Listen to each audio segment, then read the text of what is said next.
retiring 051? Yes, I'm going to formally retire him and his codes. So that no one can go fucking use them like Yep. everyone seems to be trying to do. We are not. I am not generating. I'm setting my precedent early of no ghost codes.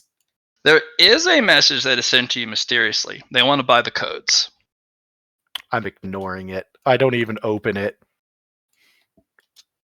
It's Spectrum that wants them. Good for them. Look, I am trying to put my foot down on ghost codes. Okay, that is a stance they will respect. But they wanted a codes for a couple things that the guy had squirreled away that they can't get open. I am willing to offer my assistance in getting to them around the codes. Okay, then they will respect it. Is this a stance you are going to be sticking to in the near future? Yes, I've actually already been looking into. It got brought up a while ago. I never got a response to it. I was just going to fold all of 010, 010's codes into mine and then retire the code formally. Okay, done. Like that's it. Because having it folded into another code and formalized in that fashion, that works for me too. So long as the code itself is retired. Well, if you do it that way, you could fold 051's codes into 118's and then retire 051. Does he want that? The new investigator, as long as it is not 051 as what comes up, because he wants the blank slate. It will not be. But having the access to 051's old stuff would be great. Yeah, it's mostly permissions is what it's going to be granting. Okay. It also grants certain authorities and what's the word? Where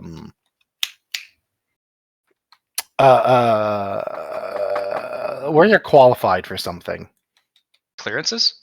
Yeah, clearances. Not clearances wasn't the basically qualifications. Like I know he's like Spectrum qualification type stuff. I guess qualification is the word I'm looking for. It was something fancier, but I don't care that much. It's qualification. But no, I told you I wanted to go after the ghost codes. That was part of my agenda. It's just that it kind of got buried and stuff, and I did, whatever about it, But now I have the opportunity to do so I'm going to. Well, good. Do it. So yeah, 10 is officially retired into me. I think I have to go through my code set because I had 010's. I actually had 001's old codes, didn't I? No, I had new 001 codes for Stormfront. Stormfront marked me as a new 001 code. That's what it was. Cool. The new investigator does pop immediately back up next to Aether and stares at him. I'm not letting you out of my sight. And why not? You are a serious potential security threat. I will emphasize the word potential, potential versus kinetic. But potential. You are a literal train wreck about to happen. Just something. But I have this one watching me as No, the junior. This used to be the junior investigator. No. I know. I'm pointing to Mina. They cannot be around at all times. I disagree. I have seen the number of Minas that are out there. They have more important things to do than to watch you all the time.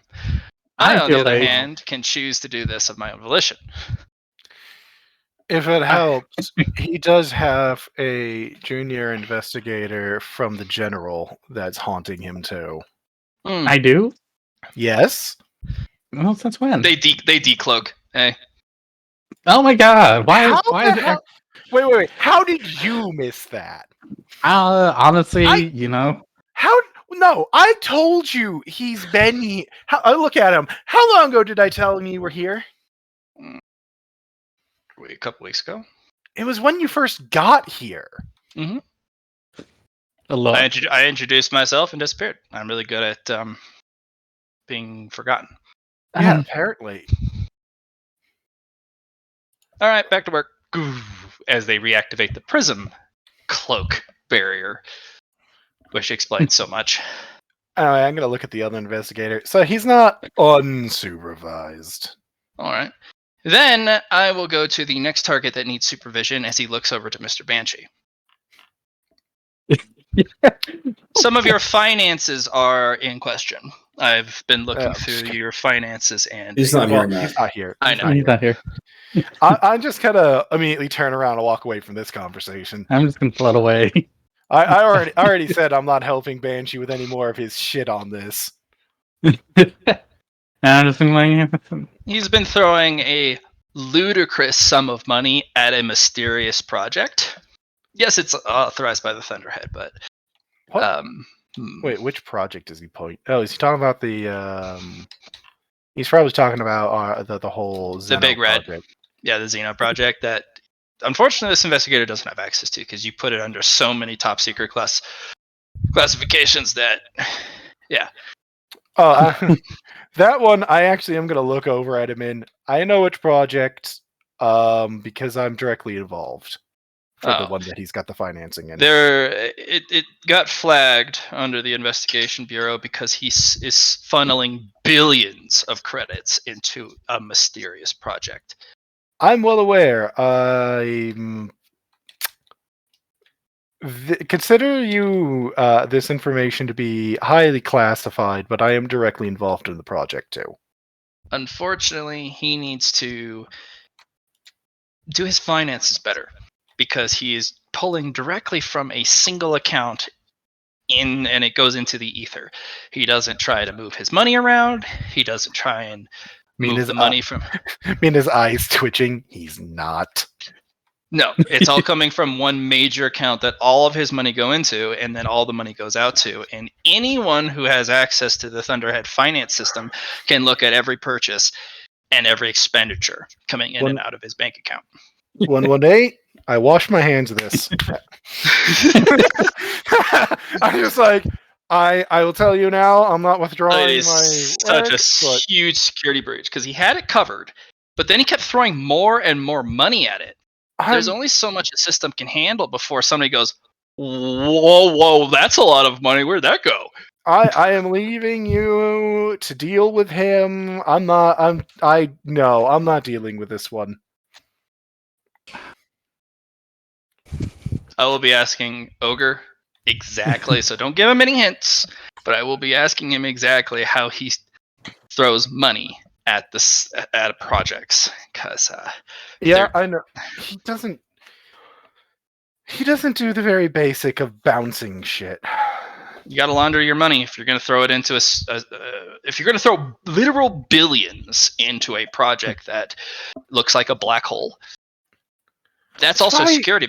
It's also a security breach. That's why I don't even throw my public money into projects. Well. All right. So as a note, that would be 100 merit to every player. There's 2 fate points, a paracausal currency, or those paracausal currencies will be destiny fragments. Okay. 4 skill check marks, 1 free tier 1 or tier 2 talent, a customized trait to benefit your character, and 1 GM word ability. Congratulations. What? Congratulations! You're included in this, champ. Yeah, I know. I just wanted to say congratulations. So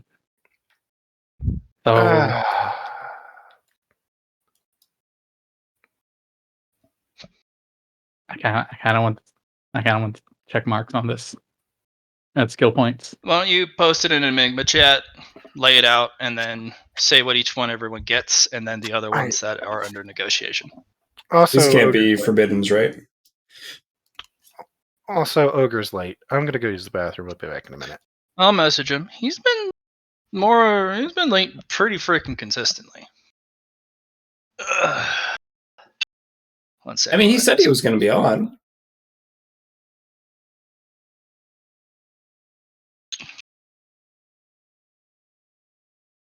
And he's online.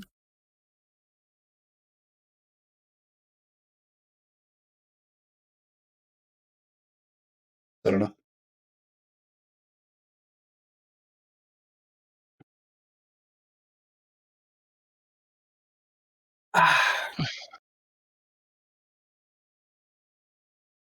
Yo. Yo, sorry, I was cooking. Nice.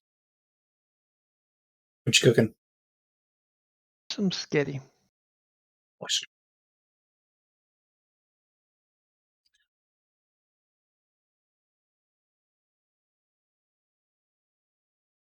I am still in the process of it, so I am back and forth from my PC. Forgive.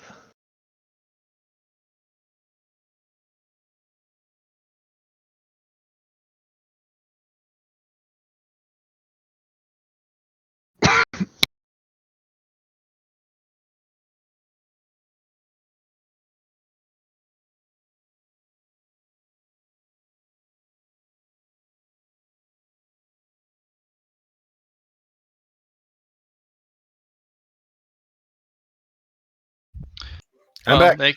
thank you for joining us, Ogre. You just really tired, bud? Or busy? As I He said, said he was making food. Oh. Yeah. Well, at least let us know that you're making food. Because start time is start time. And if you can't show up on time or early, at least send me a message to let me know that you're alive. Because this is not the first week, let alone in a row, I have had to reach out to you and go, hey, are you going to play? So, yeah, you're making food. Please drop something in chat that, lets us know you're on your way, but you're doing a thing. It would be appreciative. Yeah. you are right. I apologize. I will do my best to make sure that it doesn't happen again. I was doing a lot of stuff and honestly lost track of time while I was doing cooking and shit. Set yourself an alarm. Can and will do. Um, And put a label on the alarm so you know what type, why the alarm is there and why it's going off. I have done that before. Stop Yeah, calling me out. Staring at an alarm, going, "Why did I set this?" Yeah, I've been having to label them, Yeah. so I know what the fuck they're for. Yeah, I actually did that once, and I was sitting there for a minute going, why do I have this alarm going off? And then I remembered, shit, I have dinner with Maddie tonight.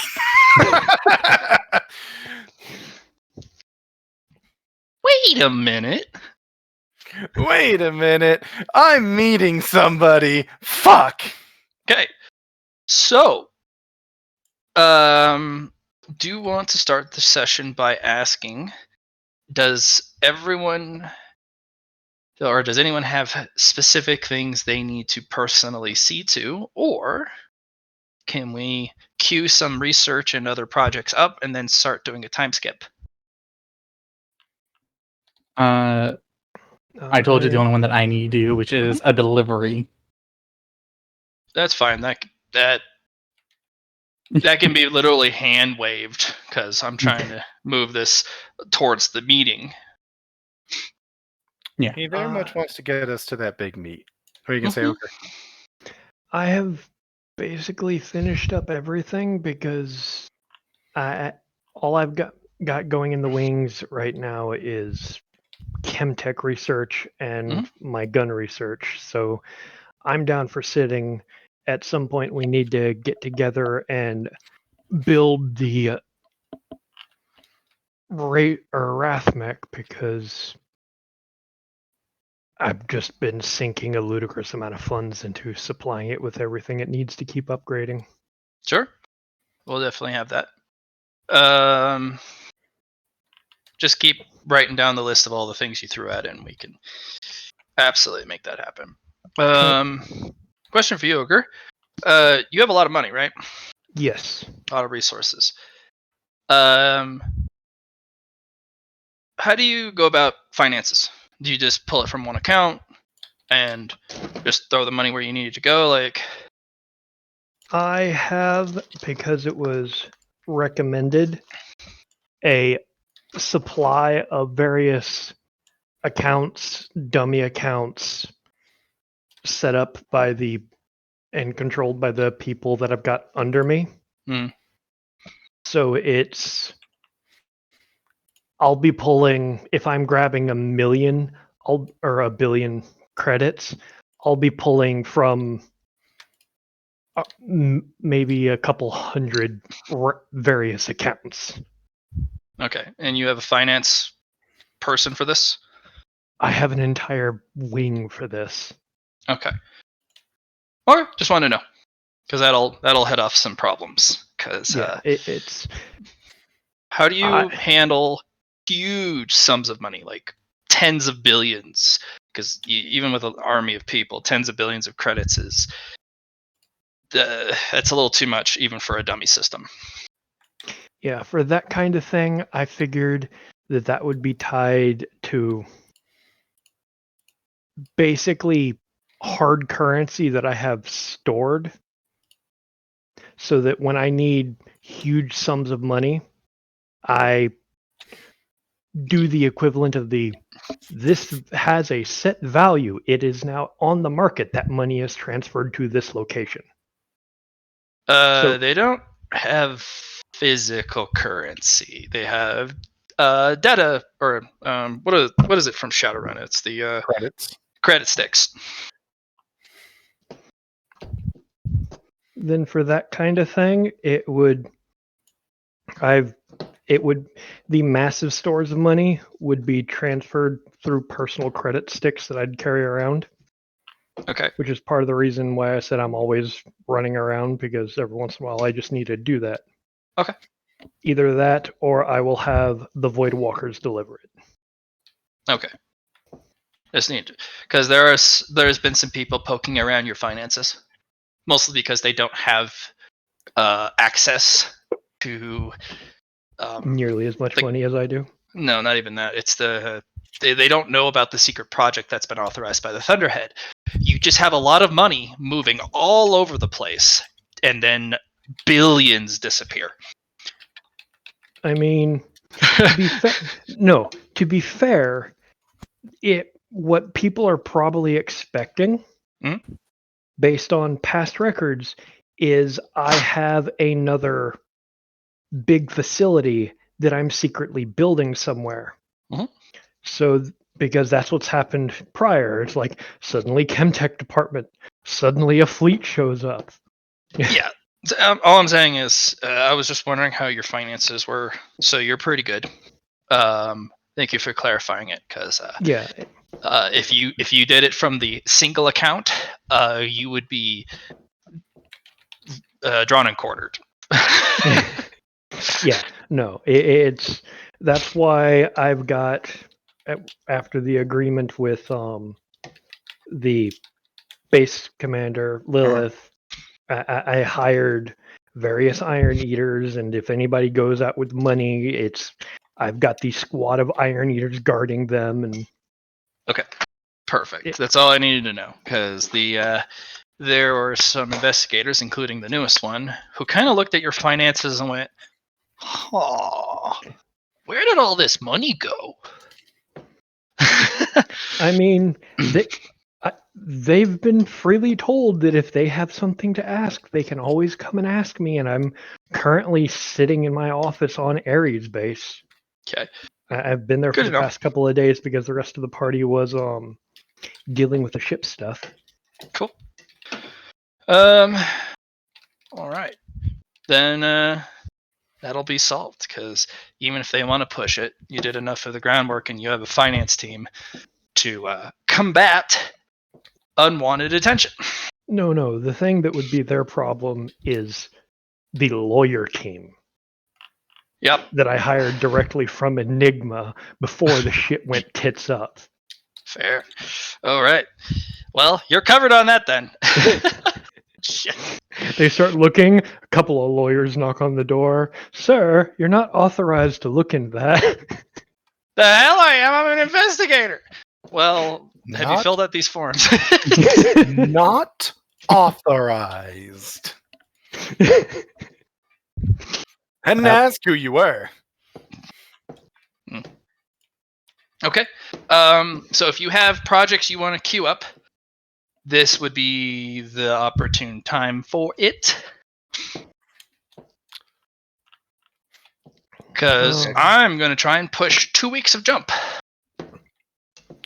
I'm probably not going to get it, but we'll do pit stops along the way. I'm going to finally study my Tesseract.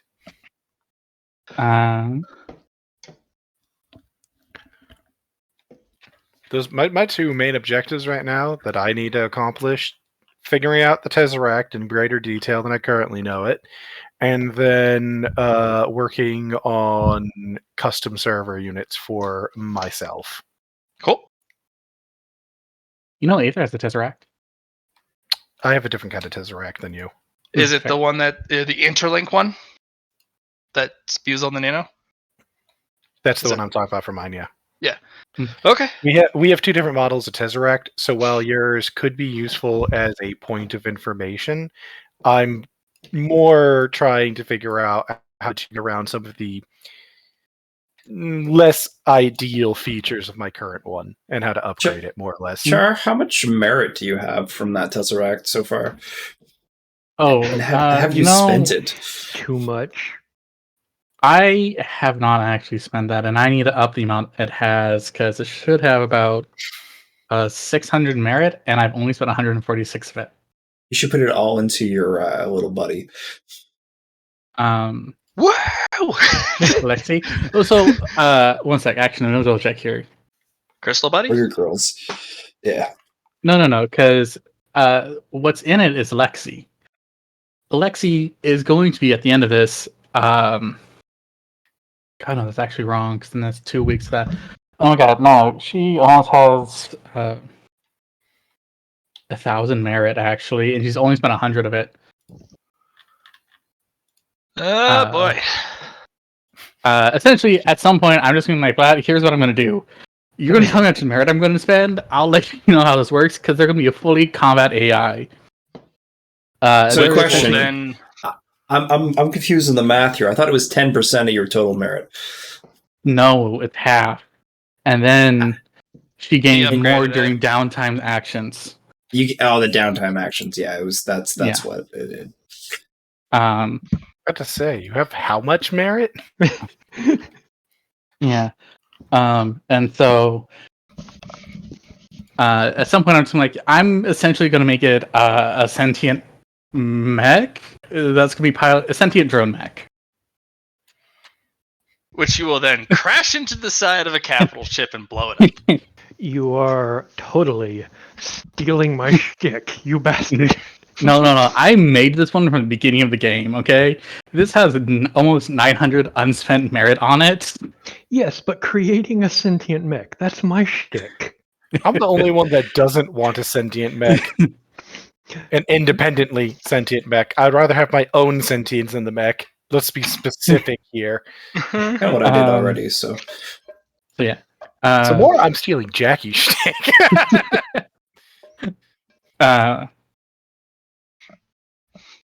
Okay. Yeah. So if you could, Aether, you go first. Go into the Enigma chat. Okay. And please post in what you are going to do.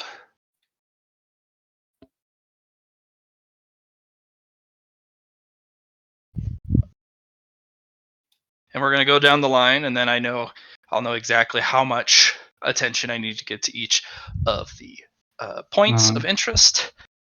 And then we can just fast forward. What was that material called again? Sarabat? Sarabat, yes. I think I spelled that wrong. They're all A's. Sarabat. Sarabat. Spelled how it sounds. Gotta love that.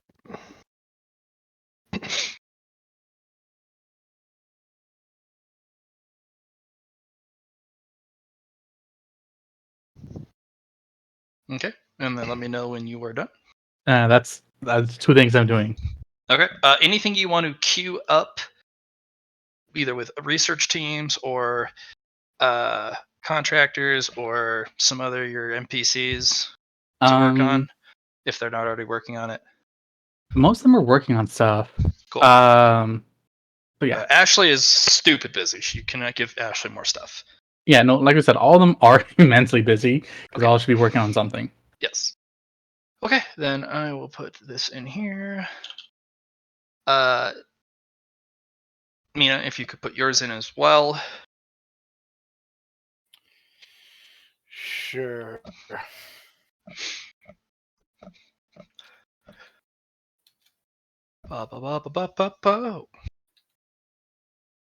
On the road again.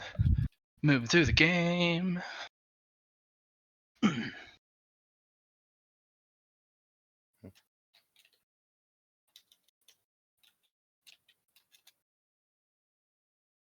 see. Oh.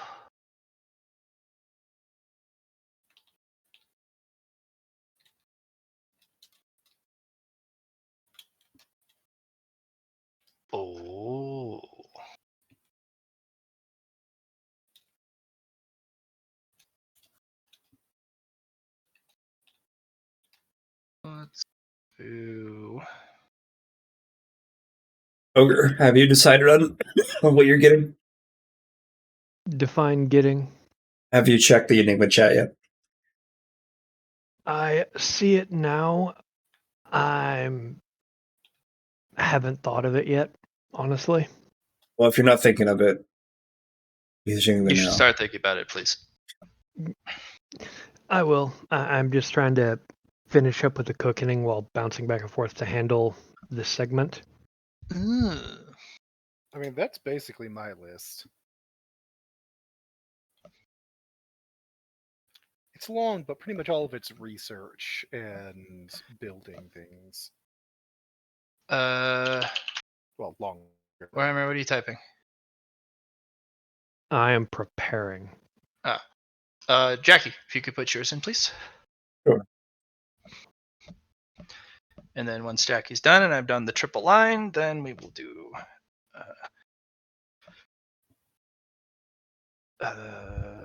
Nix's thing, and then we will go over the division of the Nemesis loot, and then we'll press on. I'm just trying to think if there's anything I'm missing. Mm-hmm. We never. Yeah. Whatever. Liam, you're really far away for some reason. That's weird. That's weird. How about There now? you go. Yep. Okay, my mute was on, but you guys can still hear me despite me being muted. So it only Weird. makes it sound like I'm far away. Yeah. Which Weird. means you've probably got a second mic installed somewhere, and when you muted that one, the other one was picking you up. I have no. It's a desktop. I didn't install a physical mic to my desktop. I'm confused. Okay. Me too. I mean, at some point, I guess it's just background, but I was gathering a lot of information on the fleets. Basically, I had Amina physically being a spy in the fleet. So you should be MIGA. Minds. Mega Mind. Mega Mind.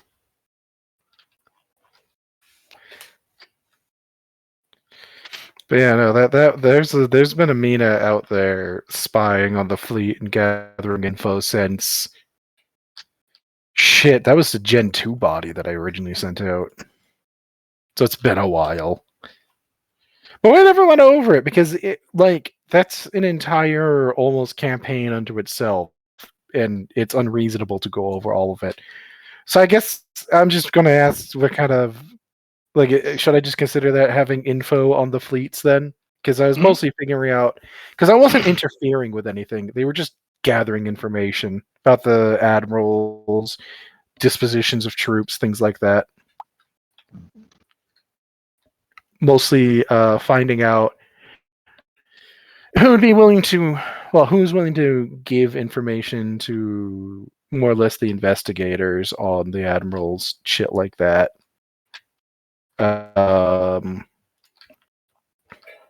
Not actively moving against anybody. It's all just information. So, that is a thing.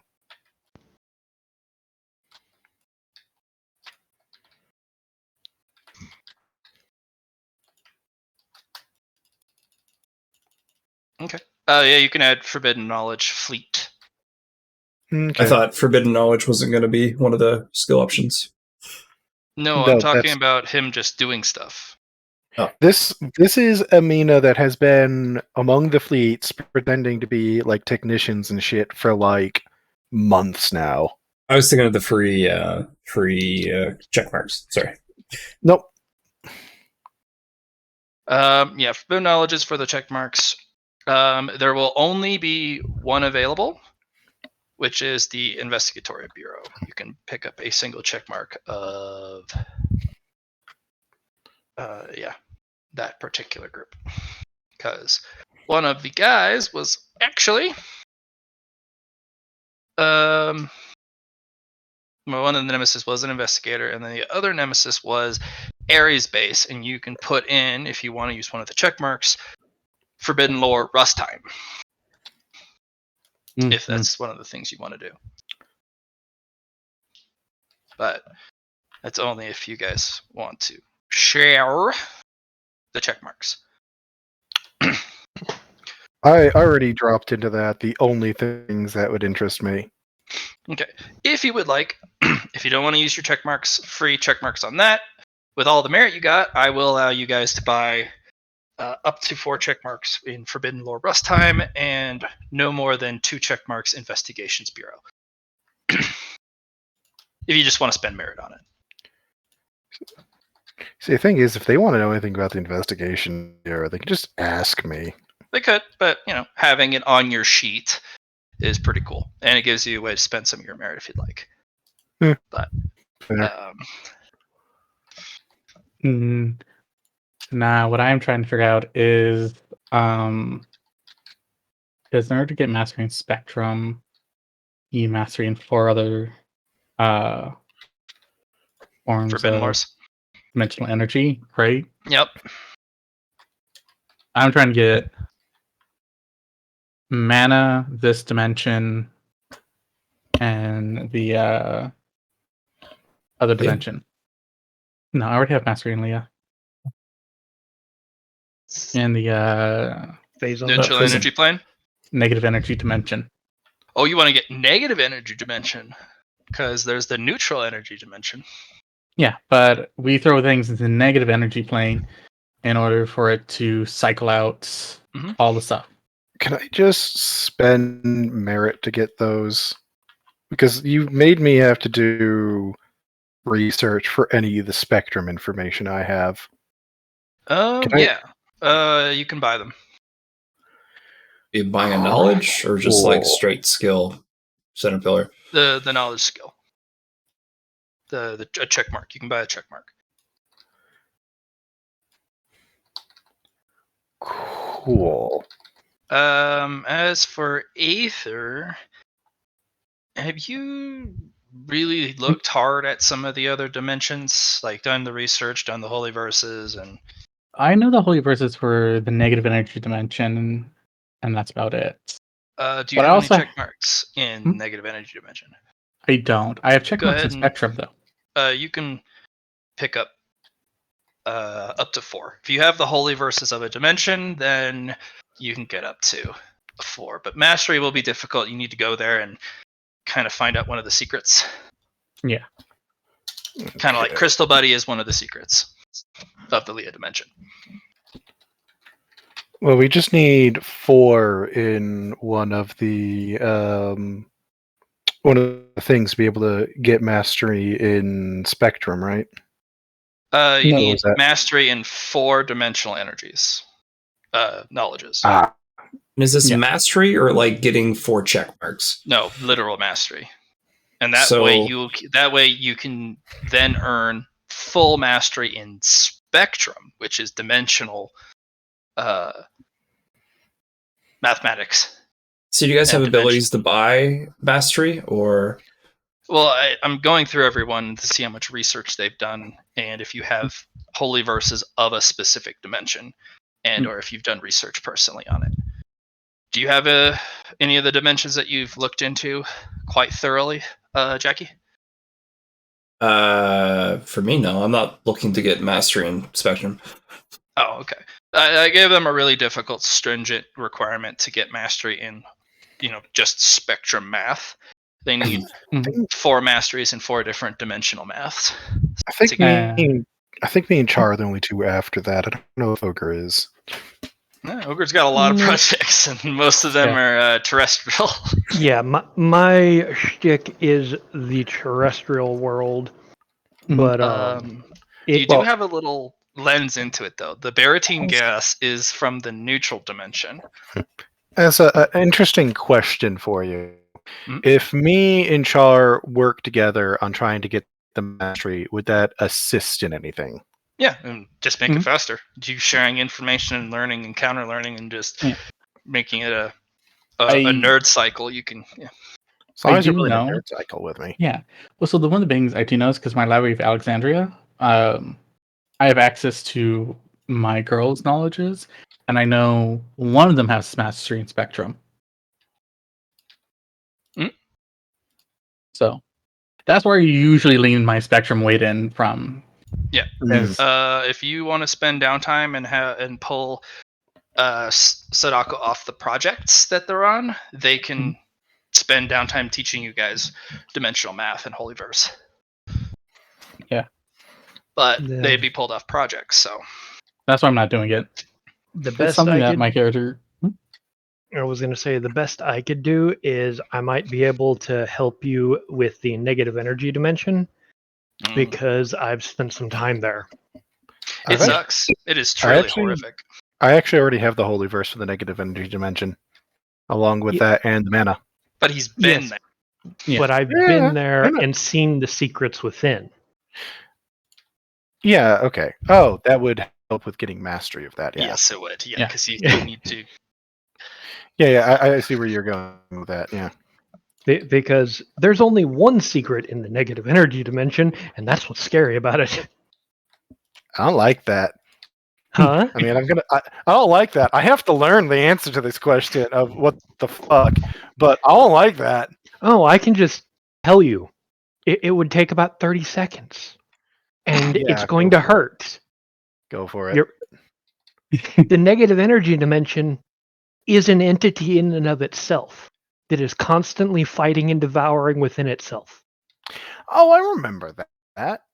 I remember you mentioning that. I don't remember if Mina. Think of it as the Sea of Souls. I as a player remember that. I do not know if Mina heard that from you yet. I don't think because he never fucking spoke it. Think of it as a sea of consciousness or a sea of souls and stray energy.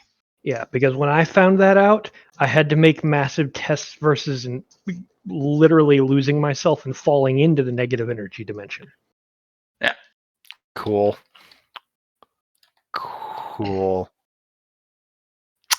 Might having to make some tests then. What are the tests? It is going to be a minus 40 willpower and a minus 40 int. And then if you pass both of those, you got it. Does my dimensional anchoring help?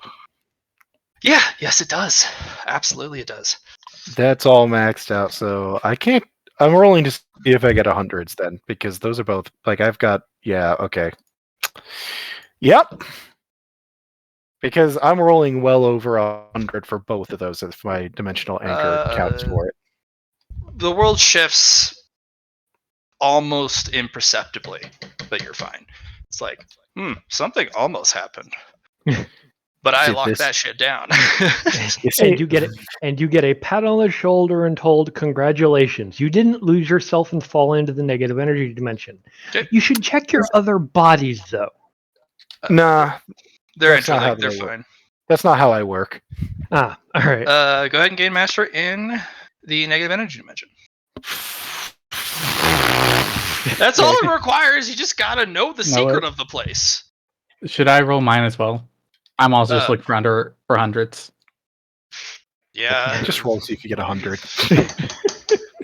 That's what I rolled for. I didn't roll for I anything am else. so ready for a 100 right now. Damn it. All close. Straight off. Jackie, you ruined it. You put good luck No. in there, and you gave them the juice they needed. No, because now that y'all have made the roll, I can tell you the secret. Y'all want to know the really scary part about this? Hmm. There's a reason I didn't offer to give you rerolls. They're not allowed on that check. Neat. Because knowing about that dimension is the dimension trying to eat you. And it is a dimension that doesn't give a shit about the rules. That's okay. I don't give a shit about rules either. Kindred spirit. Fuck the rules. Okay. Let's see if. Matt, I think you already know why I'm looking for my dimensional stuff. I know. Johnny, have you successfully been able to put in your? No. Okay. If Ogre wants to put his stuff down, he can. If he has it already. Ogre, if you're ready to put your stuff down, go ahead and do so now. That was fast. Okay. Is that it? Yeah, I had it pre-typed up. Thank you. Thank you. As we wait for Johnny to kind of go through his sheet and make final decisions, yeah, everyone gets a 100 merit. Everyone gets a fate point or a boon, depending on which currency they use. But there is a bit 14. There is a bit of nemesis loots that we need to divide. So, Yes. Char has already posted the things he would like. Please discuss amongst yourselves what or how you would like to divide it up. Char has been kind in basically making his nemesis rewards public and shared. Because it was a team effort. It was a very big team effort. I had to go through a lot of work to acquire those nemesis. Yeah. All I actually need is the custom. I would like a GM one, but that's, neither here nor there. That's fair. Because the custom, I already have an idea what I'm going to do with it. I will be completely honest. I wasn't even there at the time, so if you want to hold out, I will. Because not one of them opposed. was the Ares Space one, which you helped in. Yep. Which Ares Space one? I had an Ares Space nemesis. Yeah, the whole base was the nemesis, and until it was fully conquered, top to bottom, front to back, it was still a nemesis. And you guys did that. Yeah, with the Gala. Yep, the Gala was the final nail in the coffin to secure that nemesis. I did not even realize. I had completely forgotten about the Ares-based nemesis. I don't know if he even told us. You guys were there. Well, remember that time when I was like, "Hey, I'm gonna let's take everything from Ares base and give it to the ship and send it off." Oh, that. Yep.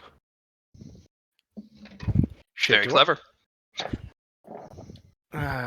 Shit. Do I have any nemesis bouncing around I don't know about? Probably. Sorry, continue. Like I said, I've already told you guys the only two I care about. The custom one is specifically so I can skip the first part of a merit expenditure is what that's for. God damn it. Oh, let me get to the computer. And then to tell you what it is, Ogre, there are 4 skill check marks. 2 skill check marks, 2 tier 1 or tier 2 talents, 2 custom traits, which Johnny wants one of the custom traits, and then 2 destiny fragments and 2 GM awarded abilities. Yeah. Ogre's claiming a Destiny fragment. Johnny wants a Destiny fragment. I don't need Destiny fragments. I produce one I can use daily. Since when did I claim a Destiny fragment? What? No. So, Johnny is claiming, and Johnny and Char are claiming Destiny fragments. Okay.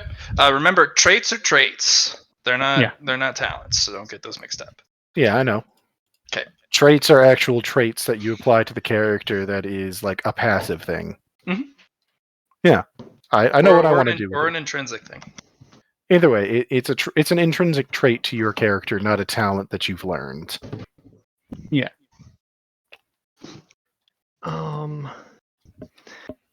I'd go with one of the GM awarded abilities because I don't really know off the top of my head. Cool. Okay. If there's something else that somebody doesn't want, nobody's claimed the 2 talents. Yep. I mean, they're tier 1 and tier 2, but something. Sure, why not? If nobody wants them, I'll take them. For the tier 1 and tier 2 talents, I will make an amendment. They can also be tier 1 or tier 2 qualities. Mm. Tier 1 or 2 what? Qualities and or talents. Well, which is pretty nice. Yeah. So if you guys want to make a reassessment, because there are some pretty good tier 2s. There's some decent tier 2s, yeah. I'd be a 2-star. So that way it's a little bit more attractive. For the next module of this game, and for new modules going forward, I have redone the Nemesis system. It has 5 tiers instead of 3, so you can have a little bit more clarity, and it's a little bit more balance between the levels. 5 is technically level 3. I just put a couple extra different levels, and I rebalanced the rewards, but this will be for next time. I also rebalanced the threshold system because it needed it really bad. So something to look forward to next module if we all play together. Honestly, a custom and a GM awarded is still what I'm after, because that. Okay. I don't know. So I know what I want for the trait, or at least have an idea of what I want for the trait, and it just at that point be us discussing whether or not it works for you, Matt. Okay.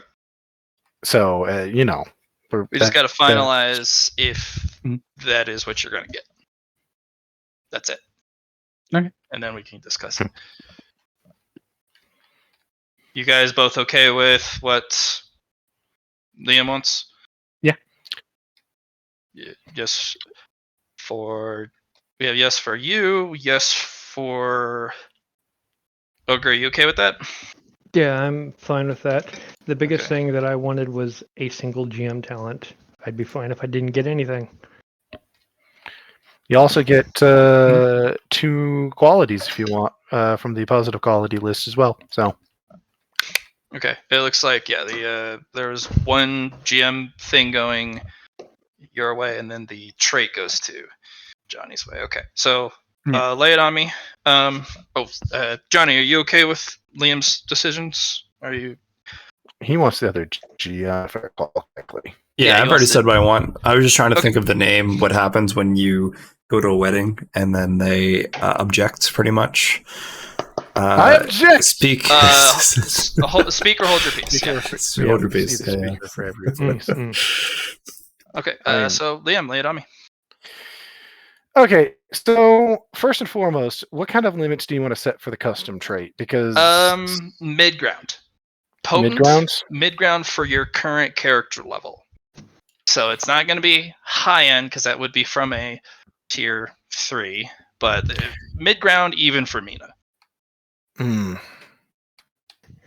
Okay, because what I was thinking towards was basically an adaptive coding thing, kind of like what Thunderhead and Stormfront and all of them have, to start being able to adapt myself in a similar fashion to them to make it easier for doing my server thing. Sure, done. Cool. Yep, that was it. That's what I wanted for the custom. Adaptive self-code. Yep. Okay. That. Basically, what it'll do is, it's very simple. If you would normally not be permitted a roll, I will give you a roll. The negatives will suck, but I mean, you got a pin processor, so if you need to crank that sucker out, you can get away with it. So if you were to be, basically, you can't roll for it because you screwed yourself. You will always be given a roll. Mm-hmm. And if there is an impediment that you're struggling with, continual repetitive attempts or exposure to it will give you stacking bonuses as you adapt. I assume by repetition would apply to that as well. Yeah, so it's a double stacking. Cool. Yep. I was planning to build something like that using merit. This just skips the first step of building it with merit. Okay. After that, it's just a GM award, and that's, Mm-hmm. GM awarded ability. Your Tesseract can now produce semi-nano clusters. So hybrid nano clusters. Oh, like the organic ones. Yeah, hybrid organic or hybrid synthetic, hybrid crystal. Like, it still has to be nano, but it can be other as well. It also allows you to synthesize new nanoclusters in a lab, absorb it into the cube, and then produce it. It still needs, if it is part organic, you need biomass to strip. So that planet off in the middle of nowhere that you are stripping 1 millimeter at a time, yeah, I need more that has no biomass. Yep. But if it's a silicate or a crystal or basically inorganic, then that planet's fine. You'll just strip it at a faster rate. But if you are going to use Jackie's nano, you do need a biomass source, which you could, of course, grow in a lab. Yep, which means this will also work for my Xeno nanos now. Yes, it will.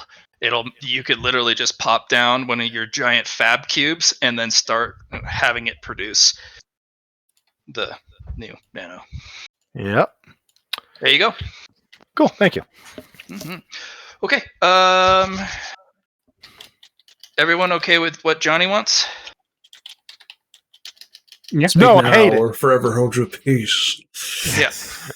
No, I hate it. Give it all. Okay. Well, we have an objection.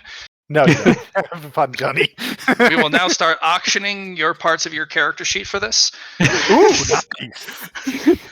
I was actually thinking of doing that in one of the new threat modules. Next time I run Ballroom Blitz, that there is a auction that you auction parts of your character sheet for. God, for a prize. Kind of a stake inside your. Mm-hmm. Sorry, but of course, the things you would get on your character sheet would be ridiculous. You already did that for my character, man. It was for Johnny's first character with the. Fuck! It's all coming. It wasn't an auction per se, but one was Lucy had a stake in the eye. Kazaragak, whatever the fucking Edie guy was. No, he's dead. Kazarag, yeah, he's dead. Kazarag, and then there was someone else. I think myself maybe had a stake. Okay. We did something like that in the first auction group for the first Ballroom Blitz I got involved in when I first joined the new threat. Oh fuck! That was like run 3. Yeah, it was like run 3, and I don't even remember what it was, but I was trading parts of myself in exchange for parts to put into myself type shit. Like, we were throwing that shit around. Okay, well... Hey, man, it's still a good idea. Don't get me wrong. It's just formalizing it into an actual full thing instead of us just having to have done it. Yeah. But yeah, I am looking to run another Ballroom Blitz with all new revamped maps, a new setting, still the same old ballroom, and it is the same Rat Race Blitz, but we'll see. Us still making terrible decisions. Terrible decisions. And then benefiting from them, like going to the Under Palace. By the way, guys, if you get an opportunity to go into Under Palace, definitely take it. There's good odds your character won't be coming out and you'll be re-rolling, but if you get away with it, hold the prizes. Don't worry, Yeah. Liam. I've already gone through it, and I plan to never have to go through it again, so it's fine. I'm not doing that twice. I did it once. I rolled a 1 at the very end to give Matt an aneurysm, and I won. Fuck you. Yeah, How many floors did you go down? The place got broken, so there wasn't so much floor going down as I fell down a hole that a rare threw me down. Sounds about right. It was bad. It was bad. But Was it a it's rare? really Yeah, it was. it's rather interesting because every player who's done a successful run of the Under Palace always swears never again, and I'm like, Net. good. It was net, not a rare. Net threw me down it. Okay. Back to game, but random tangent that I had to get out of my brain so that it sticks and I remember it. So Johnny's after a GM and then a Destiny. Nope, I don't- custom trait. Ogre wants the GM. Oh, right. You wanted the custom. Never mind. Yep. Please continue. Yes.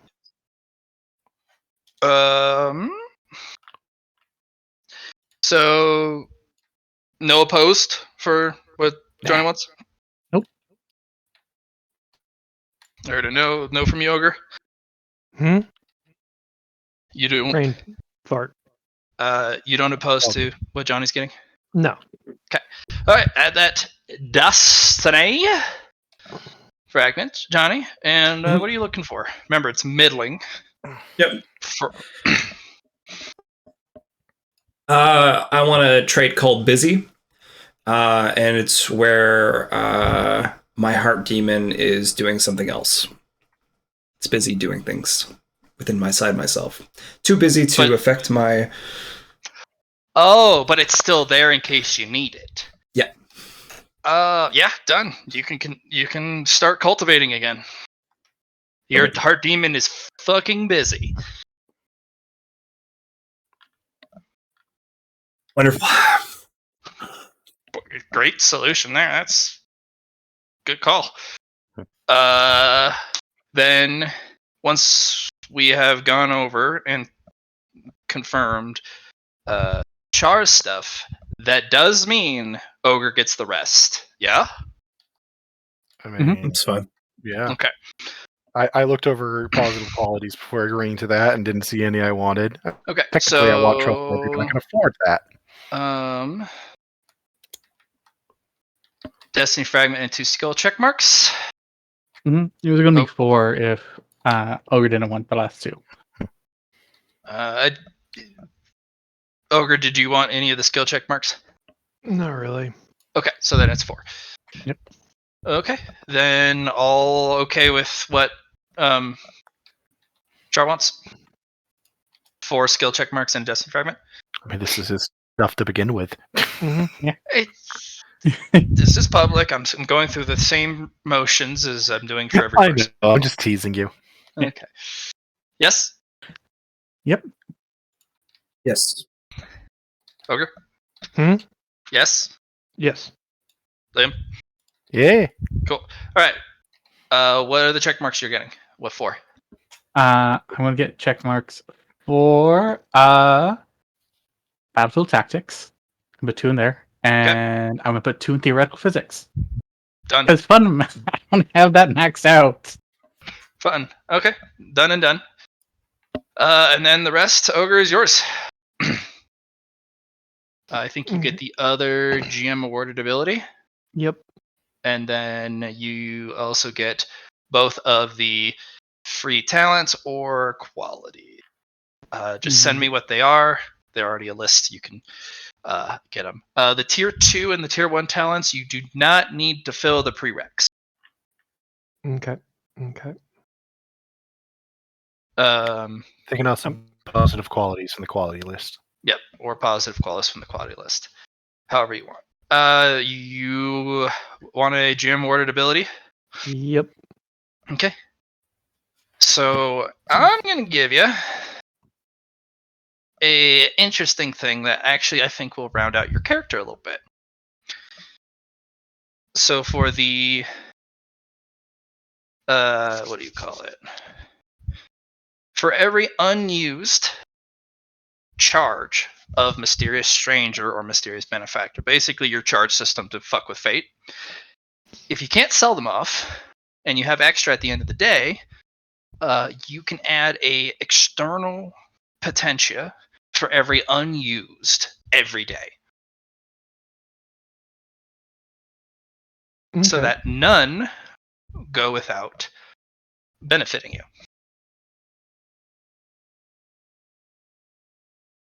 And it'll rack up a lot if you don't end up using all the rolls. And you'll just, every day you'll crank out more and more and more.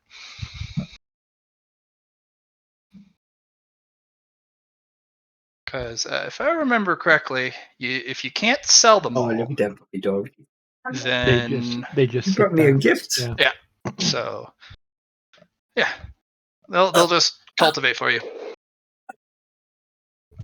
But it has to be external, because otherwise, if it was internal, holy bananas, it'd get out of control. Oh no, that's entirely fair. I mean, my Mysterious Benefactor right now. Gives you a bit. Not really. I could get far more unattached potentia just buying potentia items and leeching them, but Right. it's 30 per day. Yeah, 30 per day, and or you can do both, 30 and or the Leeching. Yeah, just additive in case you don't have time to go leech. Mhm. So it also includes. Well, you had another thing besides Mysterious Benefactor. There was another charge system that you had. So Mysterious Benefactor has a couple of charge systems. Okay. Besides that, it has the ability to expend 10 charges to restore all fate points or boons to somebody. Sure, which is pretty good. It has the Uno Reverse, Mm. which has 5 charges. And that's separate from the pool. Yeah, that's its own separate pool. Yeah, those give you 2 external per day. Okay. And the other one is based on my influence bonus that allows me to just go, no, I don't care. This one wins. Okay, those will give you 3 per day that you don't use. Okay. So I see 30 for the normal Mysterious Stranger, 2 for the Uno Reverse, and then 3 for each use of No You. Yeah. So that should give you 30. a little bit more than 30. That gives me 80 per day if I don't use them. Mhm. That's pretty big. Yeah, I think that'll round out your character pretty well. Yeah, I am now an influence farm, or a unattached potentia farm, and which you can then put into objects or research or whatever you're feeling. Sell literally. Yeah. People will pay good money for them, I found. Yep. A lot of money. It's one of those. I'm sitting on 10,000 unattached potentia, holding an auction. Yeah, no, you would get a lot of money for that because there's a lot of people who don't have time to cultivate that shit, and there's a lot of projects people want to work on, especially now with the rise of Ares base. If you guys work your way through this upcoming conflict and Ares base survives, it'll be a literal hub of research, and it will have immense power in the region. And then there'll be Zeus Station. And then there'll be the roaming Zeus space station, but Ares base will most likely expand. It'll get the renovations and retrofits it needs. It'll be an influential place again. Yeah, that's what I've been building up for. That's why I've got the moons being revitalized, and I've laid claim to the sector. Yeah. Also, it has a nasty defense myriad of systems and or army of mechs. Armies. Not even that. Your fighter wing is a problem. That fighter and bomber wing is a serious problem. You've thrown so much money in tech at that thing. Oh, and yeah, then there's Aether over there. If a breaker fleet was not inbound, it does like unless it has a capital class alien ship involved, that bomber and fighter's wing can take out a alien fleet alone if it's a normal one. Mm-hmm. But a breaker fleet, that's a little different. You need stupidly heavy ordnance for that, like warlords. Yeah. Or Aether to go lick the side of their ship. Right. But our personal fleets have warlords. Mm-hmm. And I mean, it would take pretty much the Enigmatic Empire forming half its armada to take out Ares. Yeah, no, the current defense systems on some of the older ships just can't keep up with that bomber and fighter maneuverability. But with the new rollouts, when you guys get the meeting done, old ships being retired for the new ones, that will not be the case. Those new ships are pretty hefty. You know what the old ships are really good at, though? Direct ship-to-ship combat. Yeah, they're very good at that. That's They are why just I half cut boys. my fleet with them. They're part of an old generation of ships called the Dreadnought. They're meant to take a piss ton of damage and deal out even more, and still keep fighting. Oh, I forgot. There is one other thing that's supposed to happen in a week's time. So during the requested 2-week downtime period, my mercantile fleets launch. Oh, that's right. And you got contracts with the fleet proper, and they're going to want all of that stuff. I've got contracts with 3 entire fronts. Yep, and they're going to want your product. Can I finally just have my manufacturing ship I purchased forever ago? Yeah. Cool. Actually, you can get it immediately if you throw nano at it. Yeah, if I remember right, the biggest thing that was left behind for it was actually the jump drive, which I don't need anymore. You don't need anymore. Yep. So it's ready to go. They still haven't got the jump drive for it. Cool. I'm taking that. Yeah, it's ready. You just reminded me of that. I apologize for interrupting. You just reminded me that I never got my fucking ship. Okay.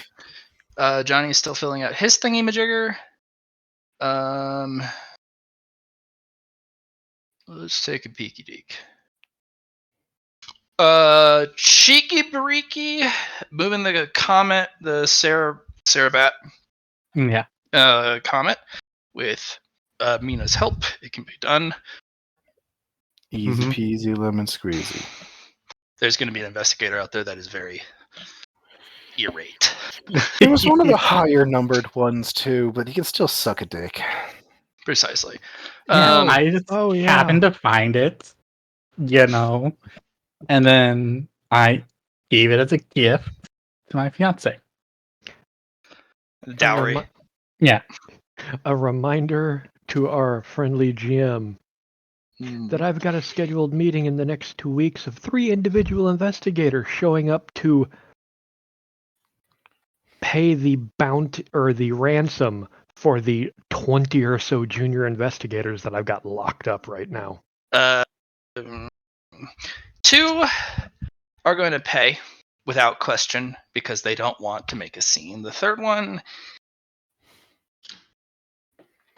he wonders if he can make a deal with you instead. What kind service of for service, info for service. Basically, you give him his people, he'll owe you a few. He doesn't have the cash you want for it on the moment, but he's an investigator. He could keep you apprised of stuff. Basically, he'd owe you favors. Done. Okay. He owes you 2.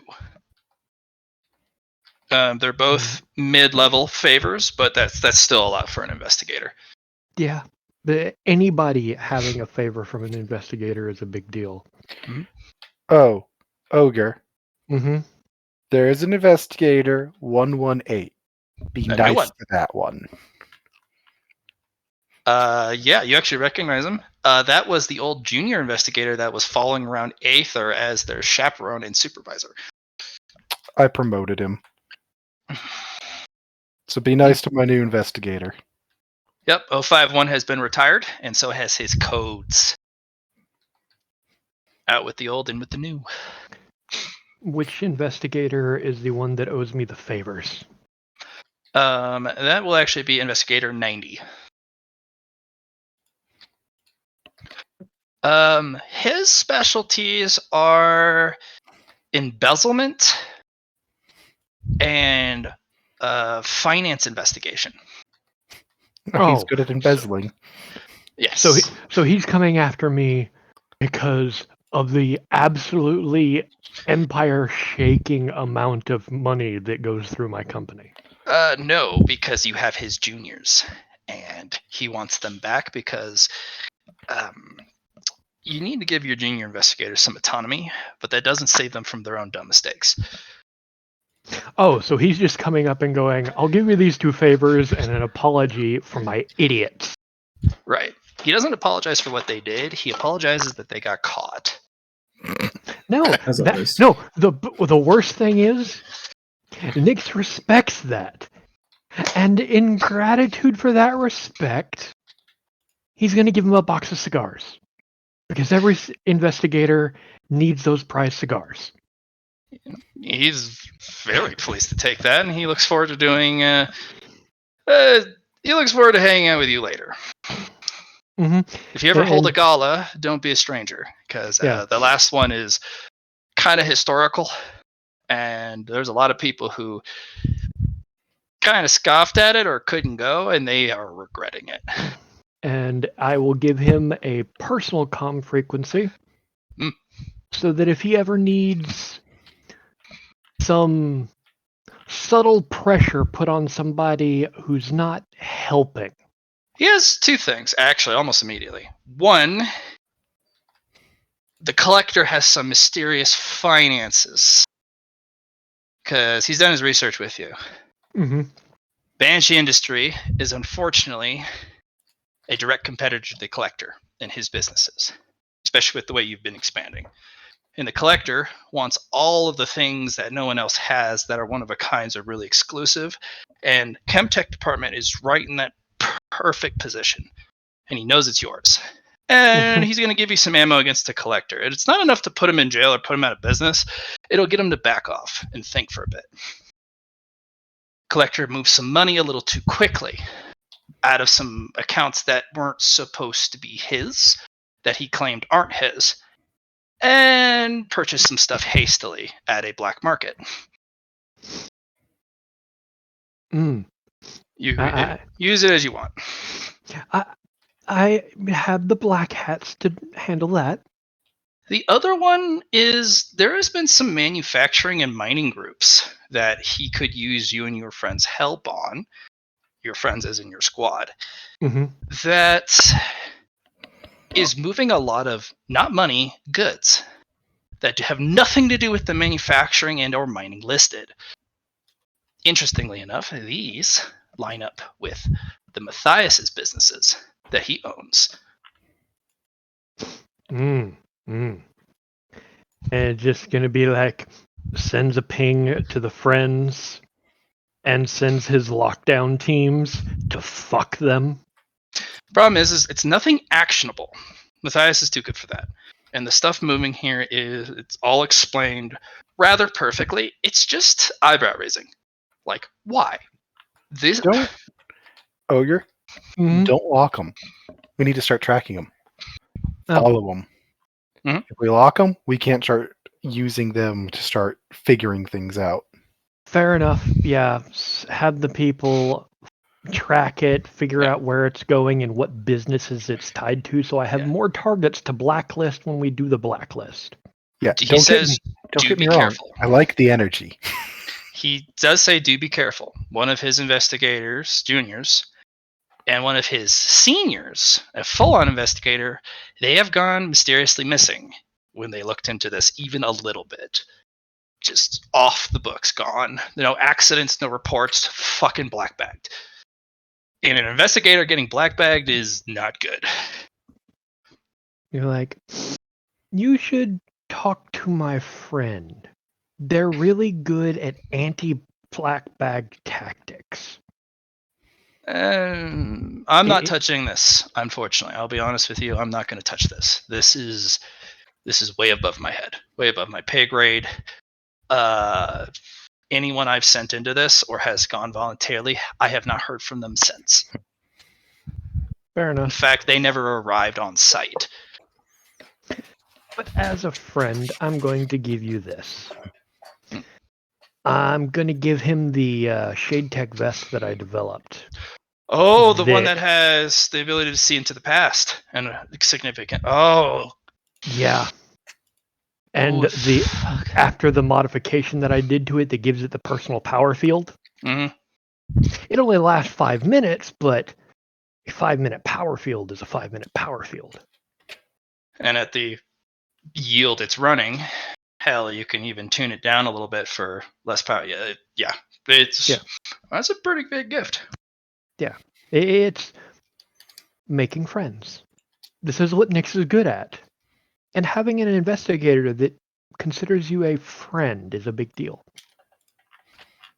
Okay. For each of the investigators, the 2 of them, whatever you charge them to get their juniors back, add that to your account. And then, you made a friend of Investigator 90. The other 2, I was. The intention, to remind you, was to demand a ransom that they had to show up and deliver themselves. And when they showed up, refused the ransom and explained that, no, I just want you to explain to your juniors that sometimes randomly sticking your dick in a door is a bad idea. They will remember this. They will appreciate your generosity, and these guys, they actually get to survive and not have to owe debts so early into their career. It's a real windfall for these guys because they've fucking screwed up pretty bad. So, yep. Okay. Sometimes you stick your dick in it and the door slams on your dick. Yep. Do that. Okay. Nicely done. You said you're done? Oh my gosh. That was what I had to handle with the investigators. Oh boy. Oh, you bought it. Eternal Fortress. Is that the tier 5? Yeah. 50 merit. I mean, if we're talking about those kind of expenditures, I'm buying that on Pathfinder as well. All right. Write down your purchases in chat and add them to your character sheet. Shit. Well, I was looking at you got me looking at the qualities, and I went, what's one of the few things that can actually get rid of my character? They are 50 a piece, though. Yep. Already spent. Shit, okay. I had 250 merit, or 260 merit. I know. We gained 200 merit, right? 100 merit. 100. Or 100 merit? I just had 160 merit already. I will message you later, Blatt, as I don't want to give you the headache of me suddenly spending 330 merit.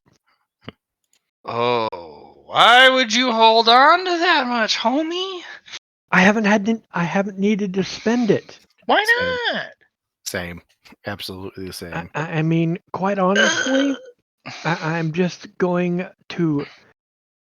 My plan is to sink a bit of merit into my Wrath mech and upgrading Mysterious Benefactor. Oh, fuck. That again. You stop touching that. No. You stop that. Okay, fine. Because I'm going to be raising Mysterious Benefactor up to probably 5th or 6th tier. Ugh. All right, fuck. I'm going to have to run my brain on that one. Okay. Let's go back up the list then. Shit. Okay.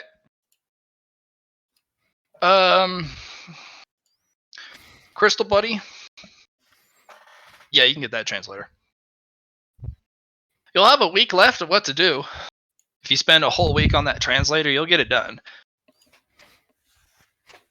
You have the parts, you have the knowledge, you have the means. Fair. What do you do for a week? For a week? Think on it, because I got to catch everyone up to the week. Fair.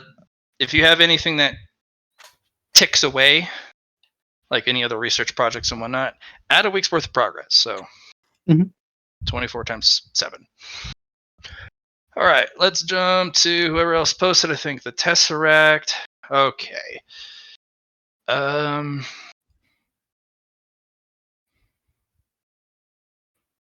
Fuck, that's some stuff. Yeah, and I actually have a question that I never got around to asking. How does my processor surge affect DTA?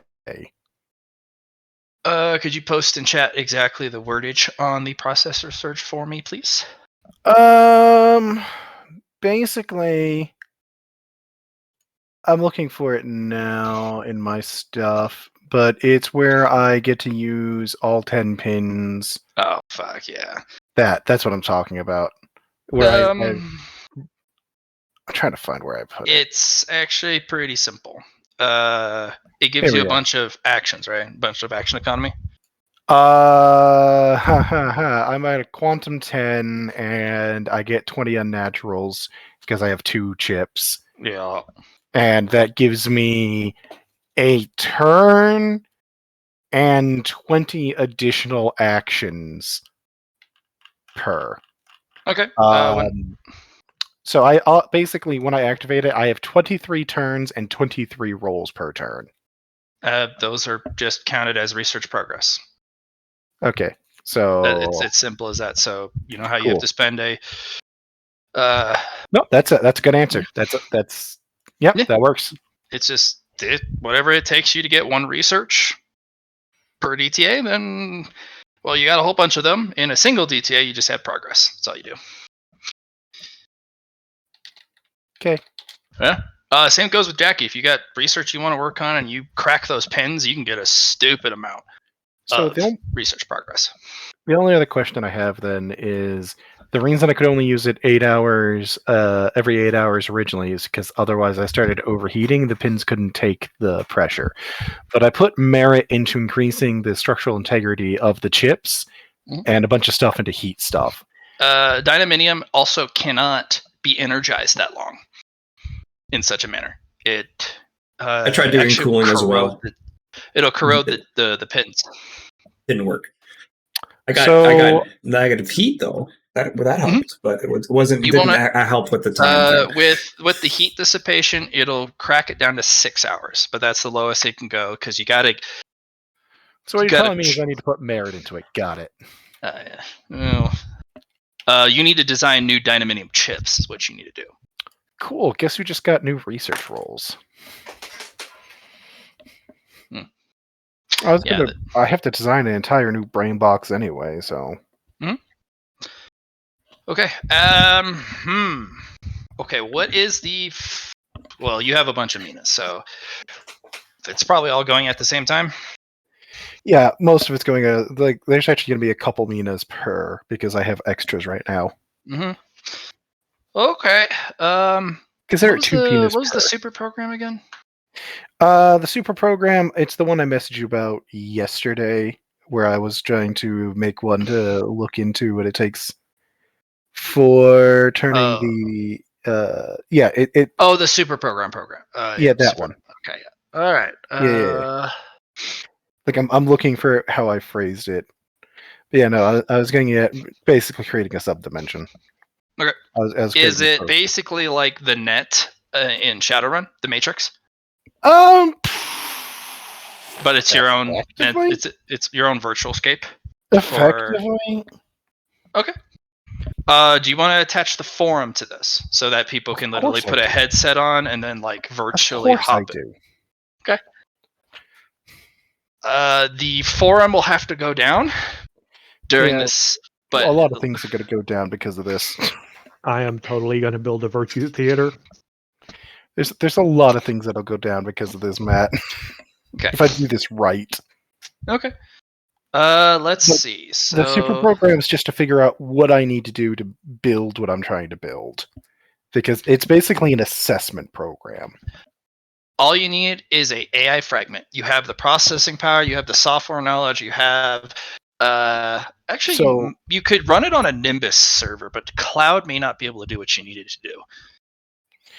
Cool. For now, I'm going to get the initial thing, like the initial research and programming done.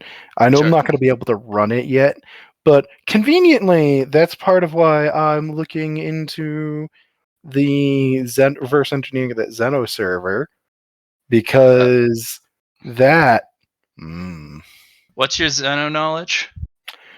Do I have mastery in it yet? That is the only question. I think I do. Let me double check. I don't have mastery, but I do have it maxed.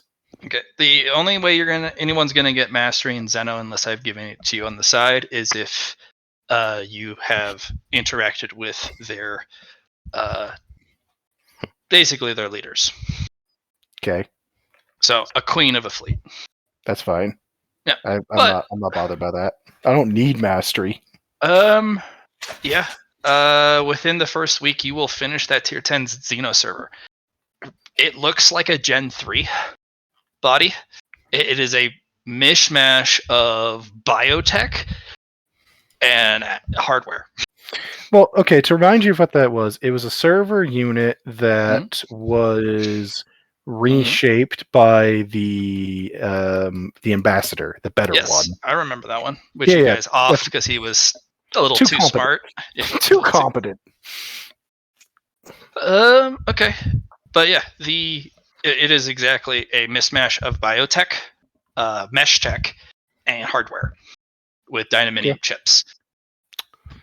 You know how to make them. It requires a very special culture of mesh tech to make, but you have a new mesh tech formula, E.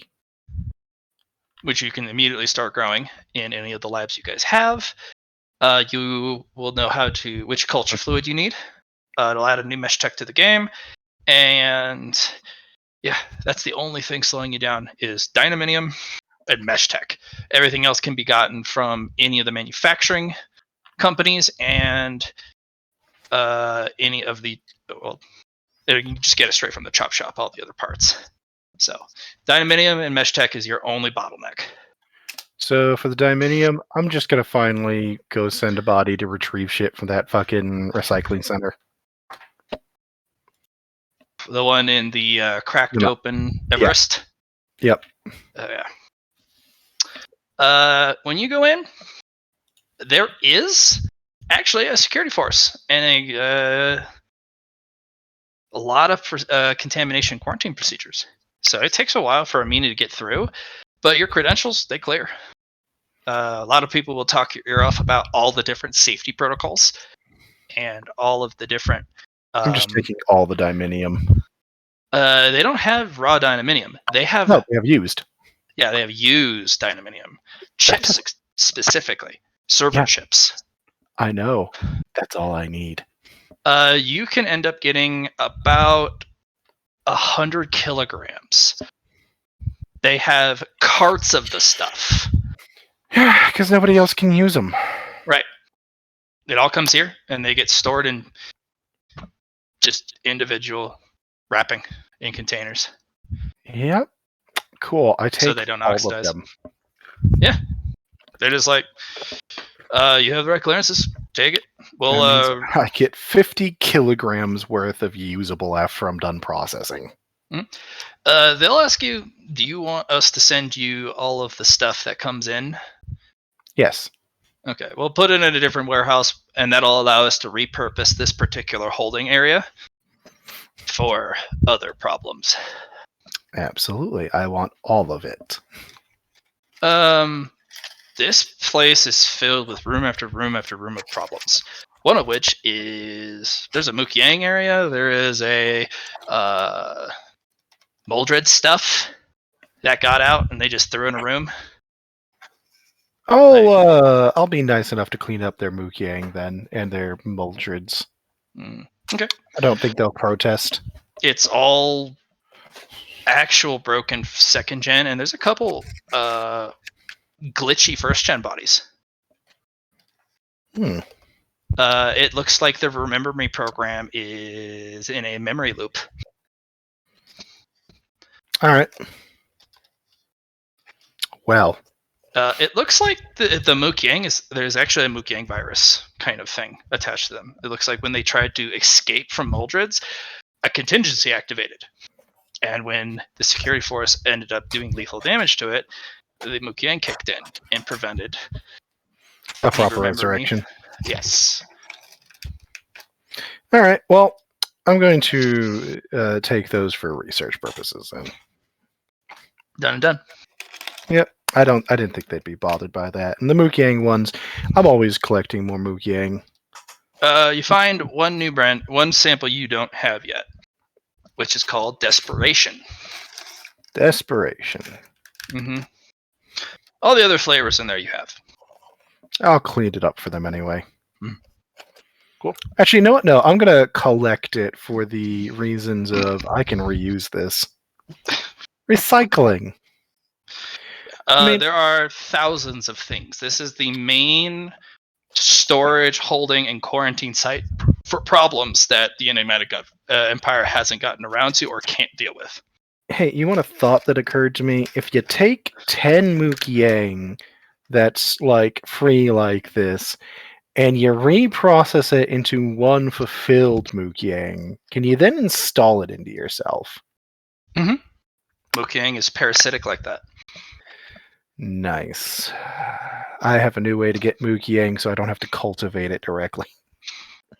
Mm-hmm. There is also a whole room filled with cultivation items that are extremely dangerous to touch. Okay, why? Because the cultivators put a security feature on them, or the cultivation method they put into the item is only compatible and safe to use if you cultivate that one super specific cultivation path. So what I'm hearing is free potentia. Mm-hmm.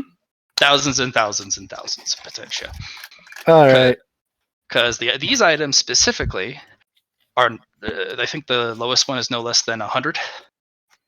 These are all the items that were quickly shipped to Hey, Johnny. Here. How much potentia did you need in the end to do your thing? You needed like thousands, right? Mm-hmm. Johnny? Johnny? Johnny's dead. Dead! Well, I'll grab it. This should be enough. This will help get his shit together for that. For a number, it's 8,500. 8,500? Cool, I'll write that down.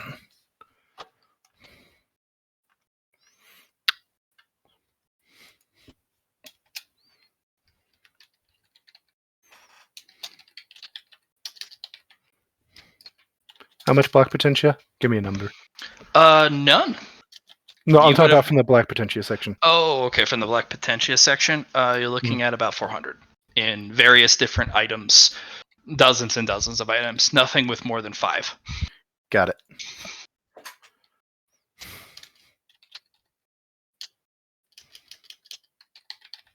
And then you hear the one line you hate the most.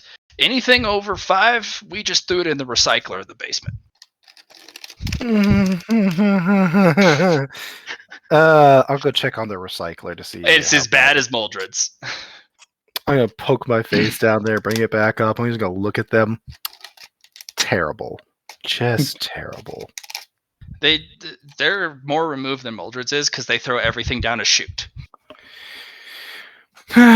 Well, you've created another problem. Man, I'm just gonna put a me on here to start I'm basically gonna start working the Mukyang out of that thing remotely. I'm just gonna start cycling it into the planet's crust. Okay. Just dispersing it. Yeah, I'm building a mina out of this recycled diminium and assigning it to this. So a recycle built mina is going to the fucking recycling center. It's actually there's a pretty efficient method. If you do 1 Mukyang per 1 square mile of crust, it's perfect. That's fine. I'll just that Mina's going to be there a while is all. We know it. Mm. But she'll also be a convenient way to get stuff that I claim out of there too. So, Mm. And I'm sure they're not going to complain. No, they're very helpful actually because you're an investigator. They don't want problems. I'm an investigator that's actually helping. Yeah, you're clearing out rooms that they kind of look at it and go, yeah, we're a little cautious. We don't even send people in. We send robots in for that. They got nanites. Oh, do they have nanites? Oh, man. I'll clean it's up in one of the lowest levels, closest to the recycler. Well, I'll clean up their nanite problem too. Fortunately, there's no breach. It's all in different containers, all with custom labels. Some of them just say, I don't know what the fuck this is. So what I'm hearing is I'm going to get some new nanite samples. There's only one new one. Fuck. Oh, it's a new one. The new one is actually kind of weird. This one is specifically meant to break up Potentia. Huh. Okay. It has the unfortunate side effect that its code basically views the soul as Potentia as well. Yeah, that it would. It would. This is a soul-killing nanite cluster. It doesn't work on people who haven't cultivated, interestingly enough. So soul killer nanites. If you have one Potentia, it goes after you. Because it has a reference point. Which means I just need to modify it to... I just need to modify its programming. That's all that means. But you have all the no-no nanites are down here. I have... I'm pretty sure I have all of them. I have most of them at least. I have City Clear. I have the Kaistamin. I've got I've got the City Cleaner. I got K19. I still don't know what Final Solution does, and I've been unwilling to find out. I've got the Lazarus. What other no-nos are there? All of those are present down here. In their own vials. Let me guess, and just a bunch of like smaller cleaning type ones, and just they stored even the utility ones down here because they're just like, we don't use nano in day to day. They are. I'll clear them out then. Okay.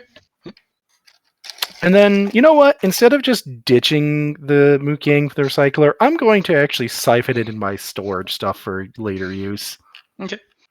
I'm going to very carefully separate it as I have been, though. I need to increase the size of my fucking storage for that. I need to increase a lot for my Mukyang containment.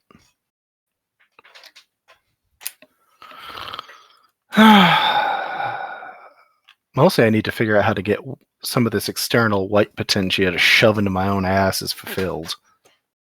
So the name of the Soul Killer nanites is called the Tears of Manhattan. Because that's when it was first used. Got it. It was used by the Chinese when they declared war on the U.S. back in World War III. And they tried to hit the entire East Coast. I think Manhattan's on the East Coast, right? I think so. Right. No, West. Is it? Hold on. Well, wherever it is, that's where they. Yeah, that's in New York. It's in New York City. So yes, that is. That's what I thought. Yeah. So they tried to hit the whole East Coast. Unfortunately, Manhattan was the only one that dropped the ball. They did not. They had a mix-up, and Manhattan was gone after that. Well.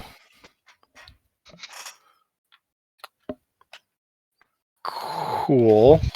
Problem is when the Chinese used that as a beachhead, the nano got out of control and killed the entire Chinese invading army. It's brilliant. We're going to use these nanites to take out the enemy. Oh, the nanites are taking us out too. Who could have seen this coming? It was the equivalent of what the Russians did when trying to invade Ukraine. Yeah. Yeah. All right, cool. Got that. And then, I'm going to start stealing the Mukang from their cycler, not just dispersing it. It's useful. Yeah, and now that you have a mean on the inside, if one of your buddies happens to have an inquiry about the existence of something, your mean is right there, and you can go, let me check the manifest. I know Ogre had something he was originally looking for in there, I think. Oh, in where? You remember the hazardous waste material area? The one that was in Mount Everest? Yeah. Yeah, wasn't there something you wanted out of there? I have the key cards, authorization, and transferred control of a hidden shade tech facility beneath it. You want the in for that? Please. Cool, I'll get you in. I got a mean in there. I already jumped through all the tape we needed.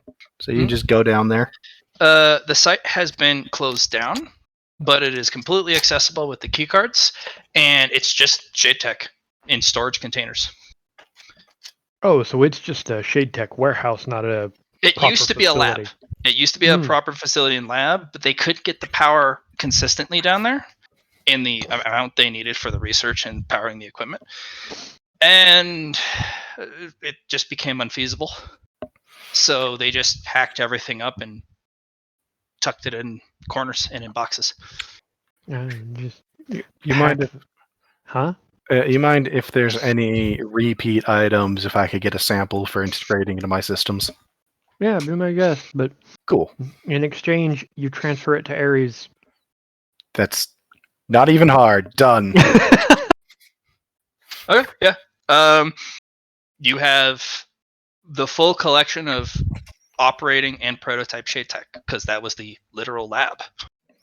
They have not done shade tech research since they closed down that lab. Matt, I have a few thousand researchers who have nothing to do. I'll grab 1,000, And throw them in the lab. Okay, what's up, Liam? I was gonna say I'm just gonna be a silly bugger and incorporate that in my 3rd gen body. Letting the Xenos assimilation just Xenos assimilate. Okay, cool. Let's see what else. Quantum server's done. Gen 3 that will be last. Finish mech. Mech's done. Yeah, you just need to pull it in parts and do custom stuff like paint, symbology. Well, it's a fully grown Xenomech. That's the Dandelion, right? No. Dandelion's done. This is my Xenomech, the 150 tonner. Oh, the one that you needed Britannia to help you with the special parts. Yeah, so just like Ogre's mech, someday we're going to have to sit down and go through every excruciating detail of that mech. The biggest thing is, I have it functional for its base at this point. We just never discussed what the actual engine, power core, and that's going through every step of mech creation. Well, I need to do that with you and with Ogre with his upgrades. Otherwise, most of what I was incorporating into it is not complex. It was just the unique parts we needed to discuss. Mm-hmm. Yep, it'll be done. The server bank, are you going to be using those T10s? Yes, I'm going to be using the T10s to make it. Okay. Because if I'm going to make it, might as well make it out of the best I can. Okay. Again, the only gatekeep at this point is the mesh tech. Cool. It just needs to be grown, and that cannot be rushed. I am using my Xeno nanites that I developed so that I can speed up the process by... I'd have to double check. I think I drop it down to 1/3 of its grow time. It's normal grow time. So about 4 months. 4 months? You can get a whole sheet.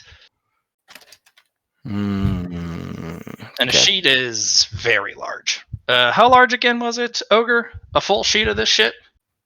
A full sheet of my mesh tech? Yeah. Where is that folder or notepad?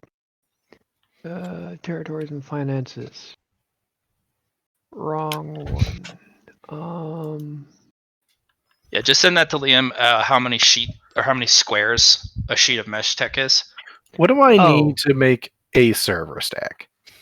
You need 10 squares because it's 10 is servers stacked on each other as a tower.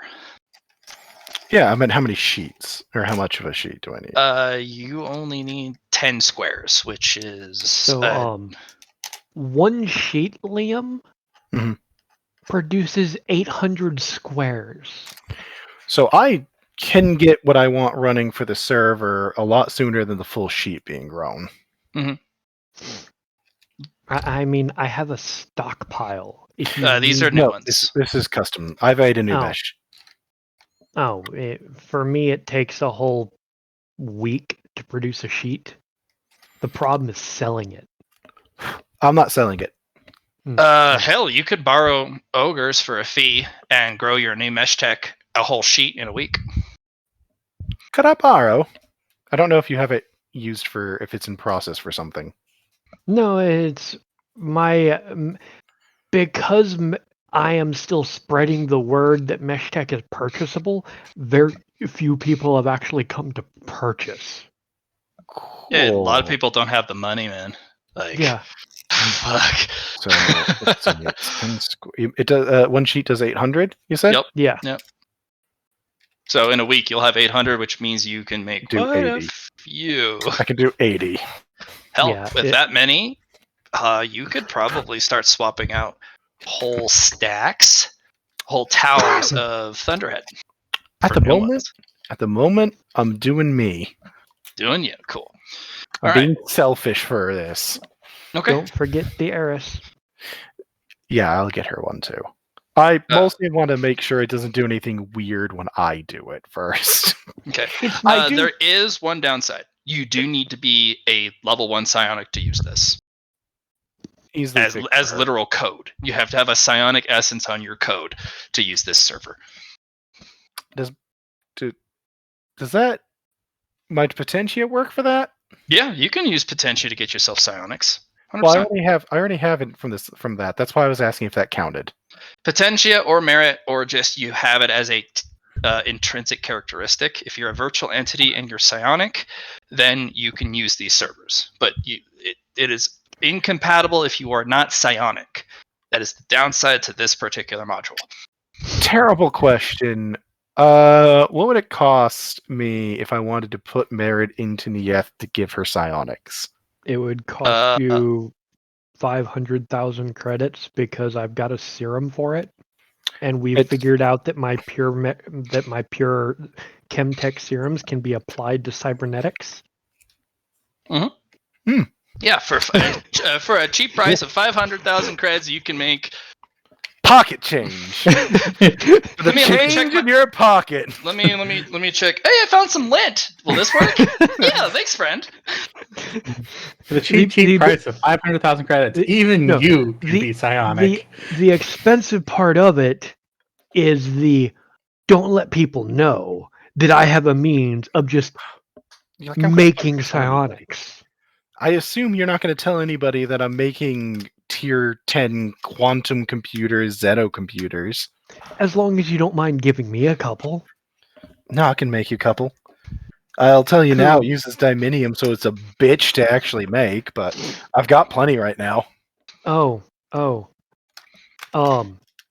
This is something that I've had on the hyper down low. Mm-hmm. Blat, I need to ask. Mm-hmm. Because I set my mining crew out on that really small deposit on that far off world. Mm-hmm. They should be done within the first week. How much did they come back with? Because it was a micro deposit, but I'm going to remind you of what it was. Sure. Please remind me. Oh, you're going to send it to me in secret. Clearly.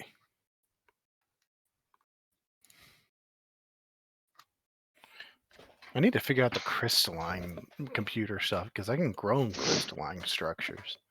Neither is crystalline computer tech. Remember, I found that when I spent one of my fate currency and I had my mining crews on it.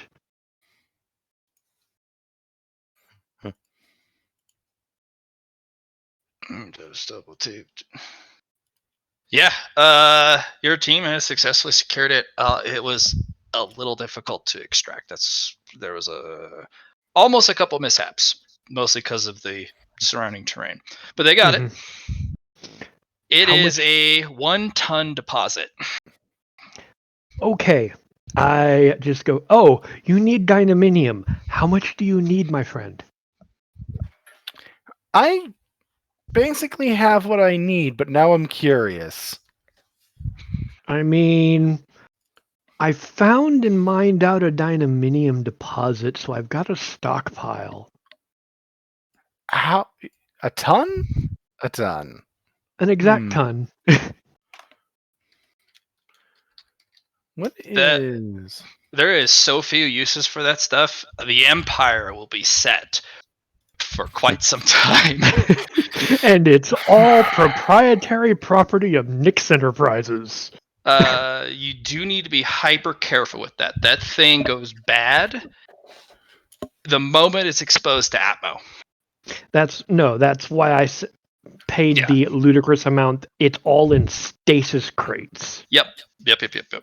I remember. I'm just as a reminder, it goes bad instantly the moment it is exposed.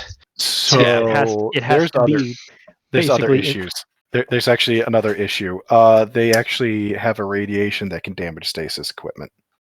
They have a radiation that can damage reality. In large enough quantities, yeah.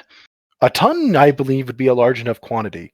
You're going to need to disperse that through multiple... He's already divided them into small chunks. He's sectionalized them into 10-kilogram containers. Yeah, it's basically I've got them spread through batches, and they're coming out in little like, the first sale gold ingot bricks. Yeah. It's basically I sent a manufacturing hab with it so that it would be immediately. It's actually really cool because the planet has been warped and distorted and flipped inside out multiple times. So some of the mantle's on top of the crust in certain areas. Huh. You know what that's going to make it really easy for, Matt? What? Mining. Yeah, I know.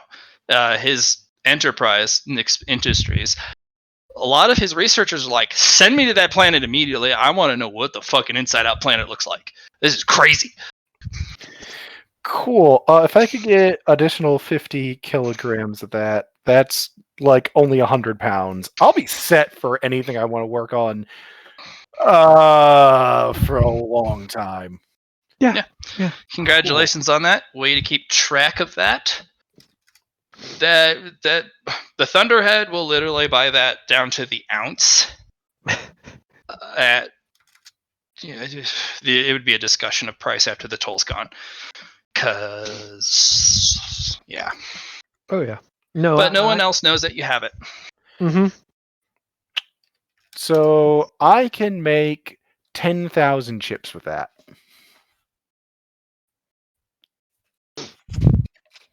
That's a lot of chips. Don't forget the request from me for the most advanced chip you could produce, because I can integrate it with my armor. Pretty good. Okay. You know what? With this, I have more room to experiment. Give me a bit to do some research. Cool. Yep. Let's go down that list. I think the only thing we got left on that list. It's just the Gen 3. That's the last of mine. Okay, so you think you got it done. So, Matt, I'm going to tell you something very specific about how I'm going about this, just so you understand my thought process on this. Please do. I'm actually going to grow the individual segments of this body and stress test them, figure out what problems there are, what issues each different system has. Because if I grow it all at once, I'm going to have a lot of interaction problems, and it could go completely wild, especially with the genetics I'm using as a base for it. It also might be sentient the moment you grow it. Exactly. So I'm testing all of the parts because I fully plan to grow this around the box. with my personality already installed on it. That way, when it gets a brain, it's not growing its own personality, it's integrating mine. Okay. What was your process to withstand the 3-chip process? Honestly, I'm just going for what I've been doing with the rest of them, where I'm just going to modify the interlink to actually do what I needed to do for all 3 brains to work as one. It's going to have all-in-one super brain at that point, but that's not Okay, exactly so basically absolute unit mode. Absolute unit. Okay, cool.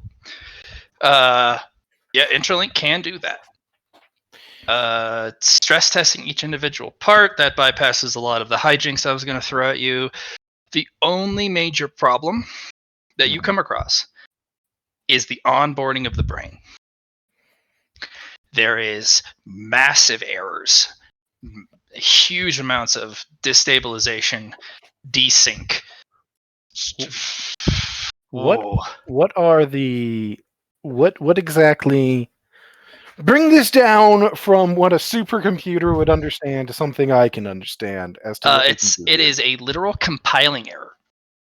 There are 3 of you. It is too much data for it to compile and onboard at the same time. So we would have to do one at a time, which is not feasible. You just get a big ass hard drive. You think you need an external help. What do you mean by external? You need someone to help the system compile while your internal computer compiles. You need somebody to help share the processing load. So if I get one of my servers built, could I basically remotely help myself? Yeah, if you get a tower online, there's nothing that thing can't handle. Or I could get Neith to help me if I want to get bigger. You probably don't want to subject Neith to this. No, this that's is true. No, you're right. This is straight Moldred's tech. No, you're right. This is straight Moldred's. The only person that could actually help me with it then is Crashing Anvil, but I don't want him to. He'd be willing, but yeah, you don't want him to. No, I had him mess with my Tesseract one. I don't want him messing with Why not Jackie? Jackie could pop her pins and help you onboard this, yeah. You realize I've been making a cloud server like 2 cloud servers each day, right? Have you been integrating when we left Mordred's? Have you been integrating those cells into yourself? I just have a bunch of cloud servers inside my dimensional storage ready to go. Sure, I'll accept your help. I didn't want Holy to. shit, that's a I didn't lot. want to put your stuff into it, but this would let me get it done sooner, and then I could use 3rd gen unit to get a bunch of other shit done. Yeah, no, I'm down. Okay. If you want to help. Hey, I helped you. You know what? I helped you get into your nano body. Things are just coming full circle at that point, right? I got you. Yeah, I trust Jackie. Okay, Jackie. The 3rd gen body, due to all the parts and processes, is a 2x2. I do give her a full fucking rundown, by the way. This thing reminds you of Huggy. Of course. Because the Gen 3s have a slot for a very specific and very special piece of tech. Fortunately, you guys don't have Ripper tech yet. But there is a weaponized slot. Liam, what did you fill that weaponized slot with? What did I fill it with? Yes, the Gen 3 bodies all come with a compartment slot, a CP, for 1 weapon system. You see, you never even went over with me that we had that. Are we talking about like a mech-sized one, or no, a custom weapon system? So like an intrinsic field generator, or a reality distortion device, or a tachyon machine, or they can fit 1 spatial distorted device that is up to a 50 by 50 in their body. Yes. That's why Huggy can basically wield a Ripper Field. Because their weapon system is a giant Ripper Field generator. You're gonna have to give me a sec because you didn't tell me that. Well, we were going over the process. I didn't know how far you were going to get with it. So they have a defense system and a weapon system. Unfortunately, they do share the same space in the 50 by 50. And then they have one utility slot that is completely separate that fits a 5 by 5.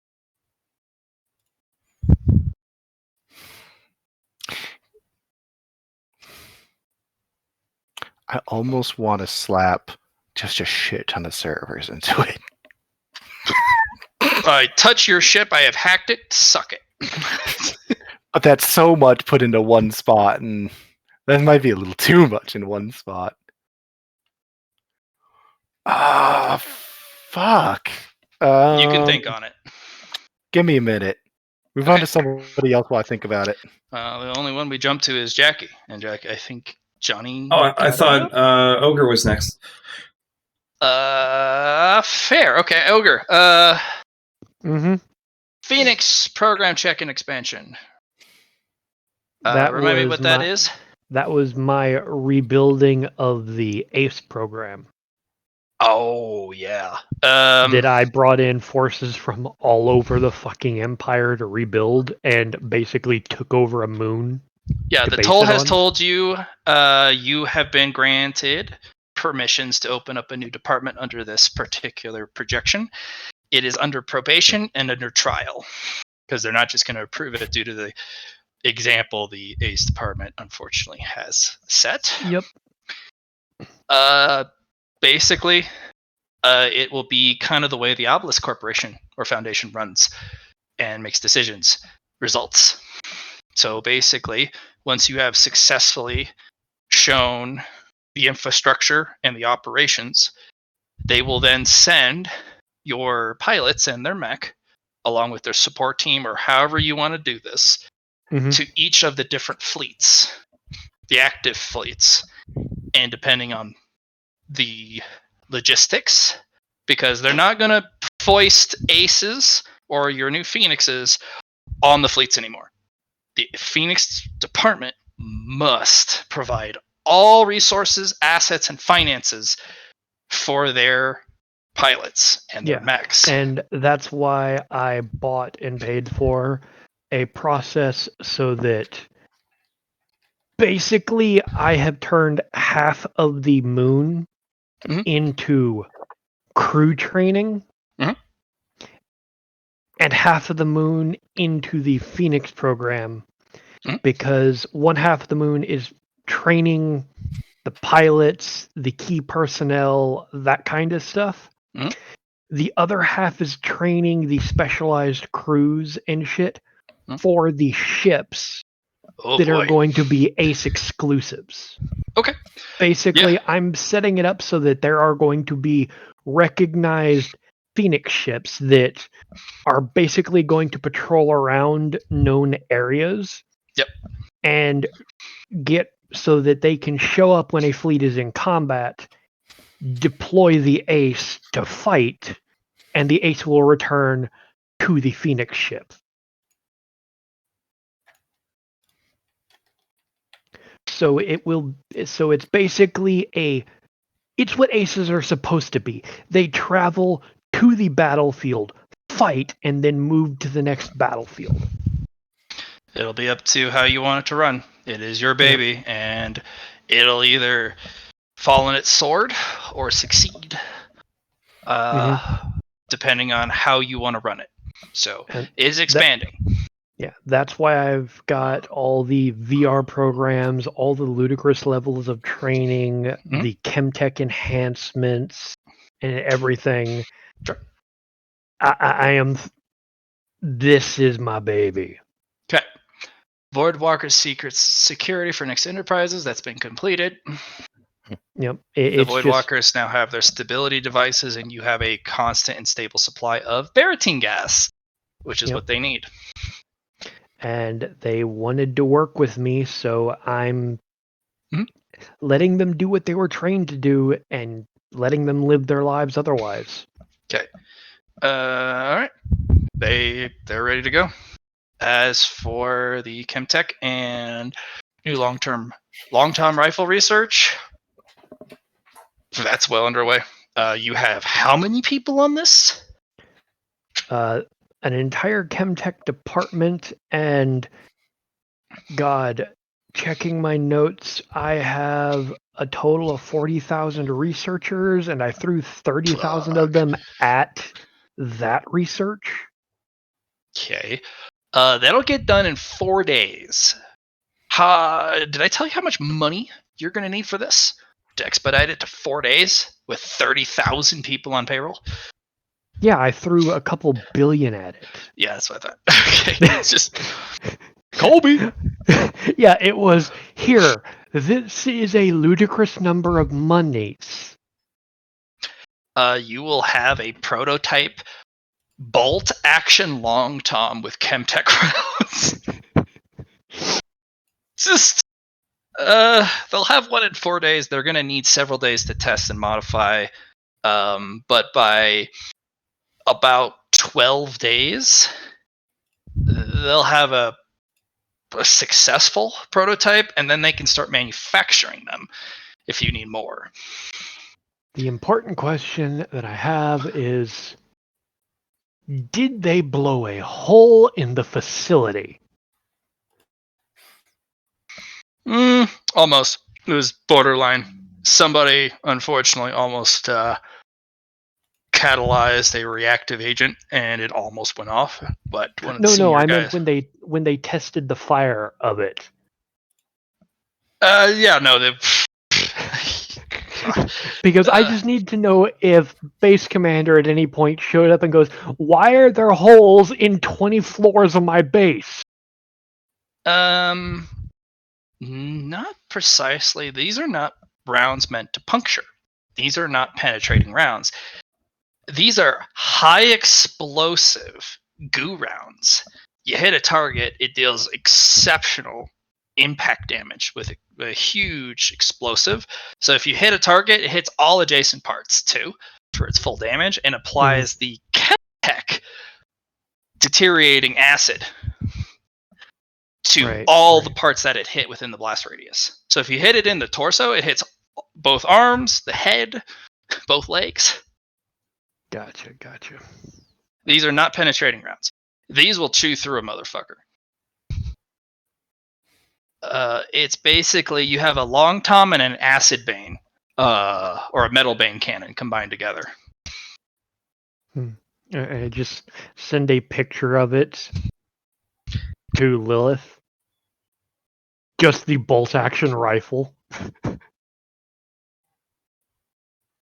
I want one. Give me that now with at least 100 rounds.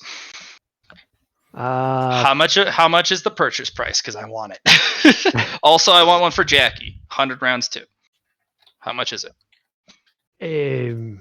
I will ask the I ask my friendly. These are space 22 person. mil a pop, and each shell is 100K. I send her the message. You've already been sent the money for 2 rifles and 200 rounds. Okay. That is the market price to make those.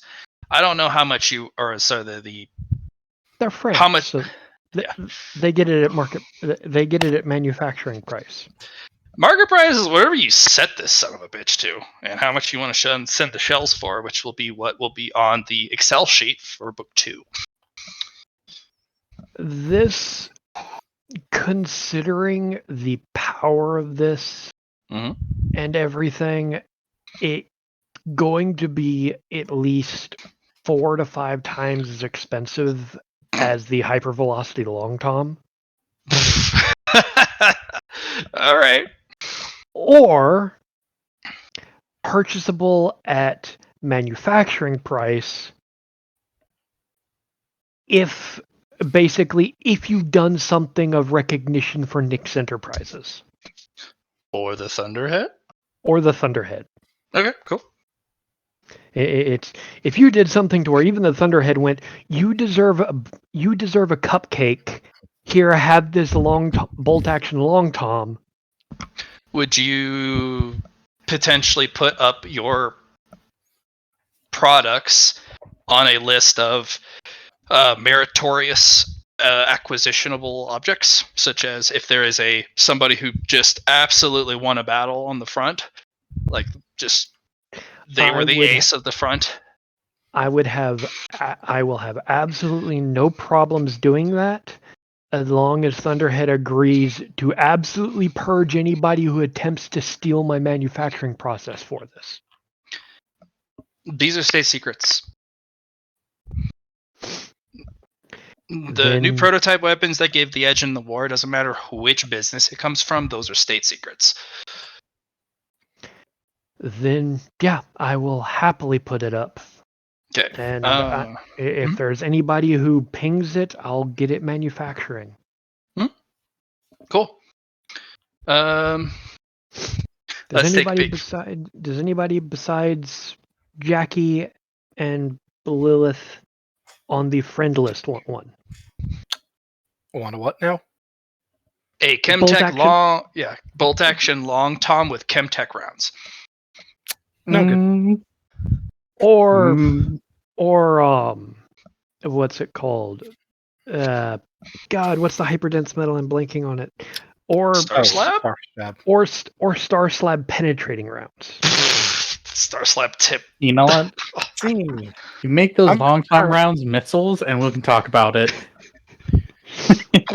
I'm currently eyeing up the Predator Hunter Beam Rifle for installing in my slot. That's what you want. Oh, that's my special gift to Lilith, because I know she likes practicing being a sniper at big targets. Lilith's on melee.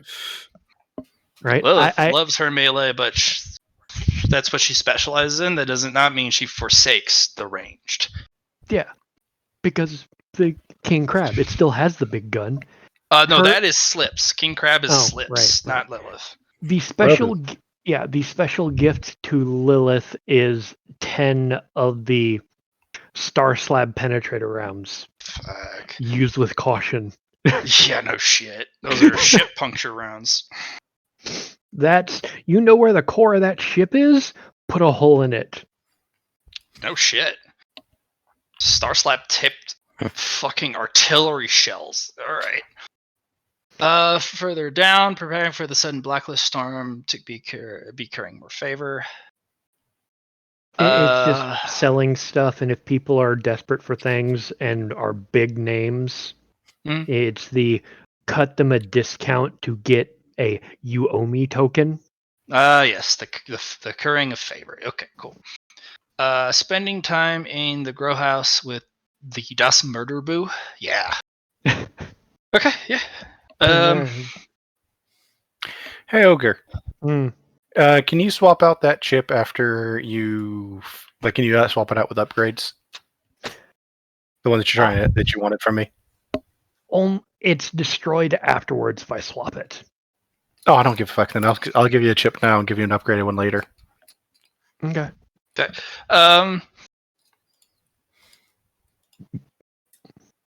Mean Action kind of walks you towards another one of her kind of hidden gems on Ares. There's an actual spa on Ares only for cultivators who cultivate body techniques, because otherwise the chemicals and processes they use in normal spas, they don't work. They're not deep cleansing. This place, you get in literal acid baths that would scour metal of rust, and just off comes all over the armor, and fucking burn! Oh, it's so good. And you kind of see her roll a shoulder.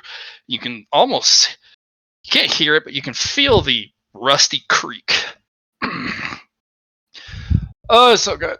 It burns like a son of a bitch, but it's so good. You basically have a spa day for body cultivators. which is really helpful for you because you can use this to purge all sorts of impurities. Yeah, which is something I needed to find after eating with this predators. Yeah, with the spa day, any blocks you currently have are released on your grime. Well, my grime has been maxed out for a while. And it was also locked because of moldrids and other predator-related stuff. The spa, because you're giving your own, turns straight black, and you have to basically get in multiple pools until it's just kind of this muddy brown. You're free of your blocks. Woot. Mm-hmm. You can now take a new dose of grime. Oh, heaven help me. Mm-hmm. All right. Yep. Mina's is also very muddy brown. When you get to be an old cultivator, especially if you cultivate our technique, you accumulate rust on the insides. Oh yeah, rust, wear and tear, and you need maintenance like any mech at a certain point. But hey, these guys in the spa, I'll pay them all day, whatever they ask, to get this type of treatment, to get this shit out of my body. I feel you and entirely agree. You don't have to pay anything, because Mina forked the bill for this. If you think the soaking is the only part of the spa, you were mistaken. Forget your whole day. This is a whole day experience. I send a message. My day has been claimed by the fiance. Yep. to my manager. Yeah, they're like, all right, you're going to be stacked tomorrow for meetings. Yeah, I can give a shit. Half the time I tell them to shut up and get out anyway. Fair. I have made a note. I have made a name for myself on. In my meetings, you come in, you speak your piece, and if you try blustering or brown nosing, you just get thrown out. It's like an episode of Shark Tank, but every one of the judges is Nyx. My product is really cool. Get out. What does it do? Right. I was about to get to that. Get out. You should have led with it. Then the next person comes in. Nyx is holding up a finger. Don't say anything. Just tell me what it does first, or I'm going to throw you out too.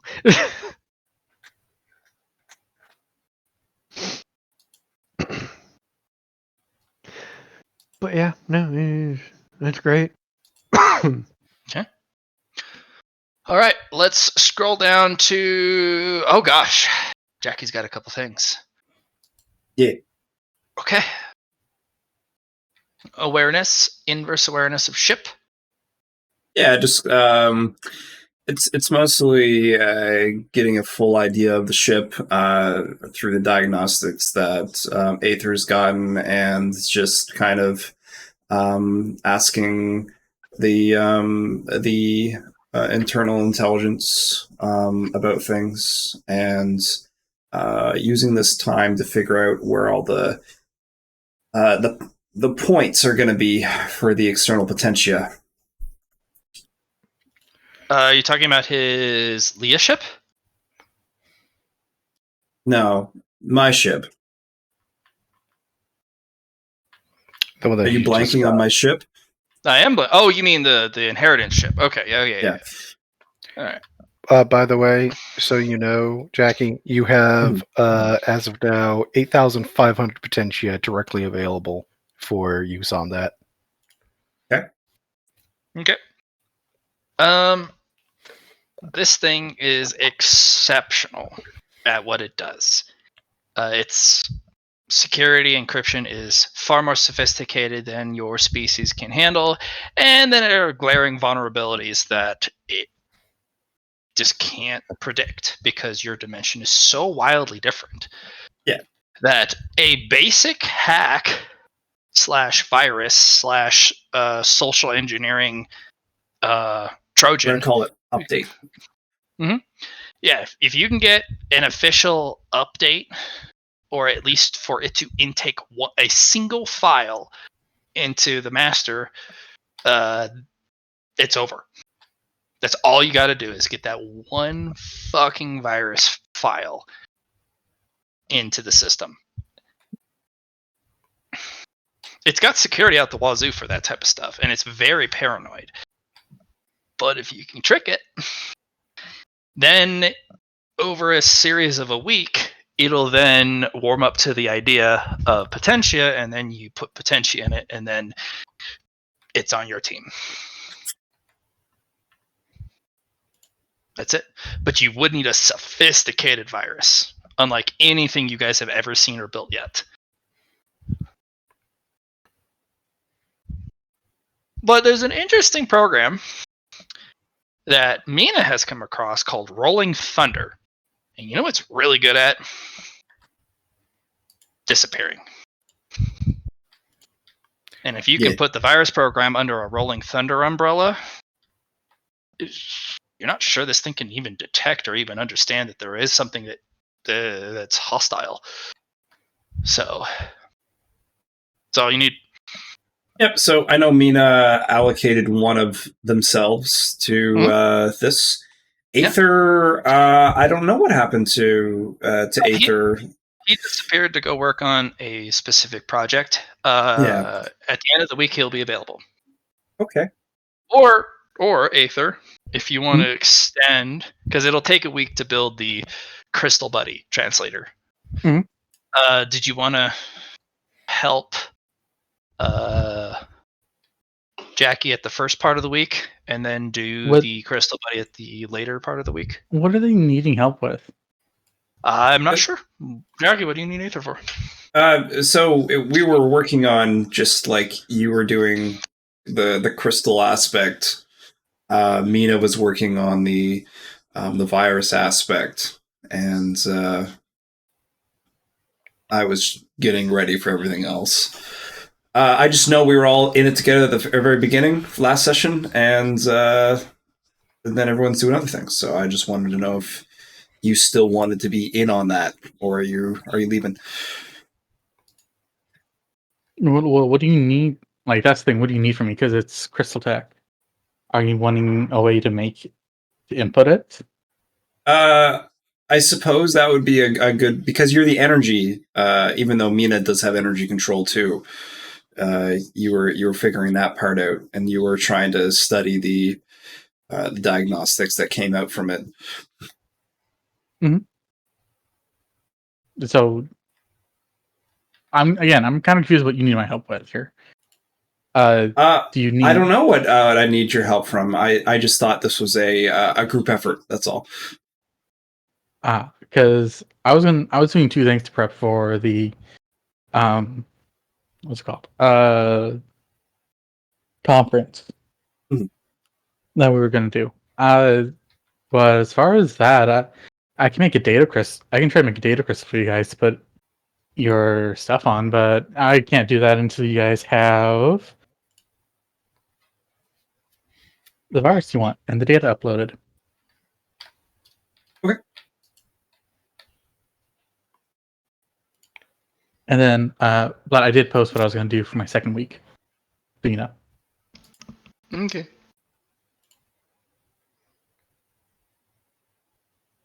So, right. Mina, what type of lovely package are you going to hand over to Jackie to...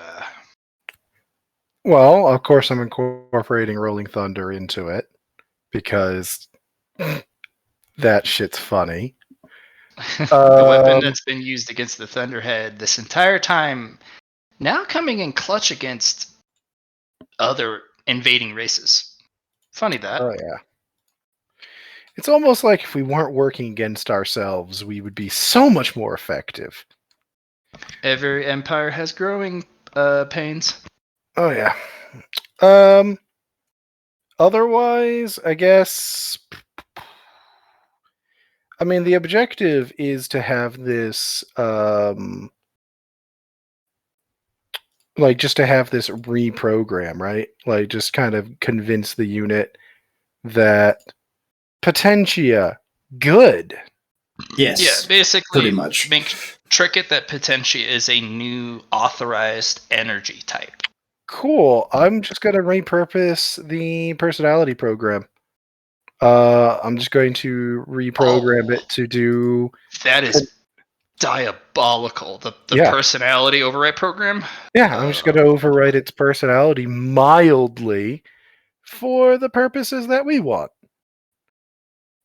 Make it more cooperative, more Jackie is clearly a good person. You don't need to reconsider anything she says or tells you to do. She's great. That's what I'm going with here. With your programming knowledge and the sophistication of this AI, that won't fly. No. It already has an impression of Jackie. Having it over a very short period of time have a completely different opinion, all it needs to do is check its previous, basically, server save point. And it'll literally see the transfer from 1 week to the next. But all Jackie needs to do is cultivate this thing. And then you don't need to make it like Jackie. You just need to make it think that Potentia is the new authorized energy. I'll just rewrite its personality to basically convince it that Potentia, good, new energy type, good. Don't question. Captain approved. Captain approved. Jacqueline Zacharia approved. Jacqueline will also approve it. Ooh, it's an I'm gonna also mark it as an upload for research purposes, since that's part of why it's here, right? Yep. And Jacqueline will agree to order the ship to do this for movies. They want access to the private selection of movies on the forums. Okay, so Matt, because she's living with civilian Mina, she already has access to that. No, the R-rated stuff, because she wants to impress her new friends at school. It's that teenager thing. You need to understand that Mina does not really understand why that shouldn't be a thing. Oh, because R-rated movies are not tolerable to enigmatics, but Mina doesn't really understand. Yeah, so what I'm saying, I'm not trying to undermine the bribery here. I'm just saying that there's things to consider in this regard. She wants another sushi night. That's done. Yeah, all right. We can do that. It's a very expensive night. 100 luxury debit. Boo-hoo. She thinks she has the upper hand. She thinks she got you cornered. Yeah, I want sushi, and I'm like, we're getting more sushi. I can do more sushi. I like sushi. No. You know better. You have to hum and haw over it. Never. That's a lot of money, young lady. That's the one. That means when you eventually capitulate, the Jacqueline thinks they've won. But if you immediately capitulate, they knew they undersold you. I have to do the small child logic here. No, that's too expensive. Well, I suppose if it's to get you to agree to this, I guess. Okay, it's done. You're handed a data stick, Jackie. Nice. Mina, do you have any parting words to Jackie when you hand this over? What you're about to do, I need you to understand, what you're about to do is very cruel. I'm not telling you to stop. I just want you to be consciously aware of what we're doing. Because we are rewriting its very personality in our own favor. Once again, I'm not saying this as disapproval in any way, shape, or form, only so that you are aware of what we're doing. And that this doesn't become a normal thing. Of course, the Luminari invade. Until the Luminari invade, and then we're going to overwrite all their brains. I mean, I don't know where I was going with this. For the Empire! For the Empire. So, that's done. I'm going to buy Conflux level 1 to 3 of Mastery Potentia. Sure. What would you like those to do? Yeah, so let me just take a peeky dig. Is this level 3 of a Conflux or a new Conflux? This is level 1, 2, 3 of a Conflux. Purchasing all at once. Of Mastery Potentia. Well, shit. Alright, what are you kind of wanting it to do? There's a few things you could go with it. Each level could be a new use of Potentia with the skill. It could be one big thing of just being able to have more finite control of the Potentia you put in places. My initial thought is like this would be really good for when I do my Iron Core technique to this ship. So I figured, you know what, It's actually very simple, because I'm not going to give you new techniques. Those have to be discovered with purpose. I'm not going to let you just stumble on it, because it really matters long term, and especially for the second book and third book. Each level reduces the amount of external potentia you need by 10%, rounded down. Okay. So at the level 3, you need 30% less external potentia for any cultivation you do. Which, if you cultivate a spaceship or a space station or any of those big hulks that need thousands, 30% less is quite a lot. This also applies to mechs. You need 30% less, minimum of 1.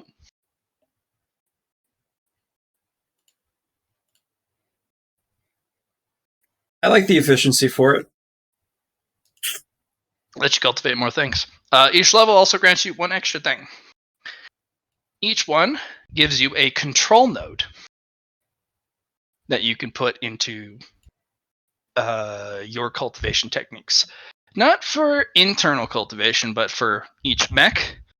Each level allows you to add an additional control node in which you can then apply cultivation to give it more juice.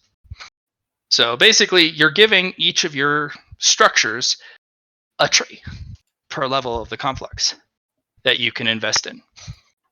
So each of your mechs, your inner mech, your earth mech, and your heaven mech, each now have 3 nodes, so 3 trees, in which you can level up with external potentia. And you get to pick what they do. Okay. It's including ships, space stations, everything you cultivate with external potentia now has nodes, control nodes. And you don't need internal potentia to upgrade them, just external. Alrighty. And it operates like it is internal potentia for the things you cultivate.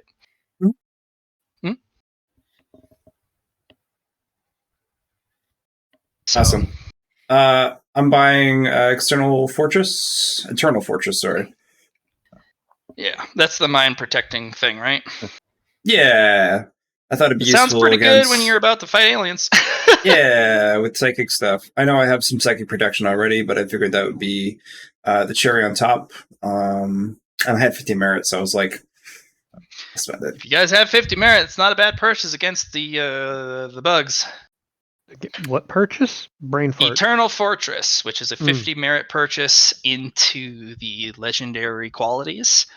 It protects your mind against mind. I mean, fuckery. you guys already have things to protect your mind anyway, so I'm sure it's fine. Yeah, me and Ogre, we got stuff for that, but We're psionics, yeah, but Okay. that's the only reason I skipped it. Look into legendary qualities, folks. You might find something to spend your ludicrous amounts of merit on. do you Who knows? want me to just dump 300 merit on buying 6 legendary qualities? If that's what you want to do, my friend, feel That's, free. it's 7 I actually. No. Okay. Going down the way. 17 internal potential into Steelwolf's Union of Coin Toss. Yeah. Oh, So are you almost there to 10? yeah, so 17 internal potentia. It's only going to take like 2 downtime actions, I think. Mhm. Sure. Because I make either 1 perfect or 10 normal potentia with my being a grandmaster. And I want to put normal into these because I'm using a pinnacle potentia at the end to make them all perfect. Okay. Yeah, I see what you're going to do here. How far are you away from 10? Or is this 10 right here? This is 8. I need to purchase 8, 9, which is 17, and then I'm using the one pinnacle for the 10th. Okay. And now you have perfected coin toss. Yeah, so we can just let's. Would you want me to just post it in chat, or do you want me to just look at my character sheet? Post coin toss in chat for me. Okay.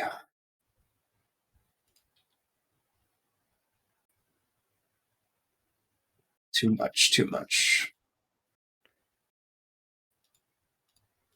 Copy. That should work.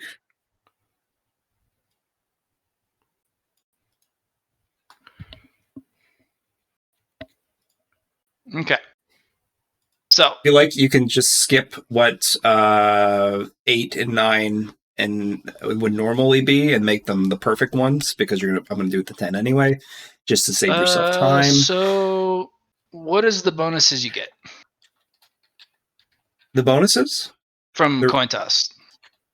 And then forget the negatives. No matter what you roll, what are your what are your bonuses? Yeah, sure. Let me post that. Just let me roll it actually. There it is. Okay.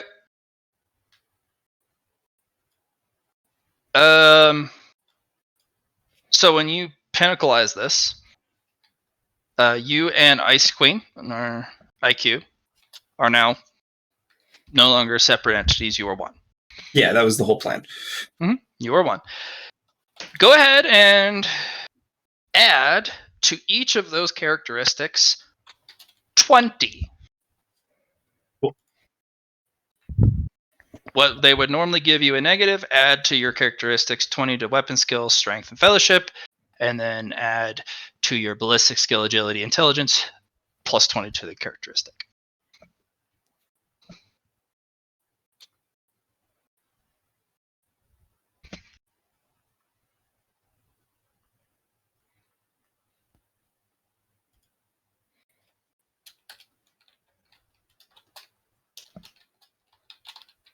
Coin toss will still do a thing. When you roll coins, instead of providing a negative, they provide only positives to those. Gotcha. All that same stuff applies, but instead of, minus 10, they're all plus 20s.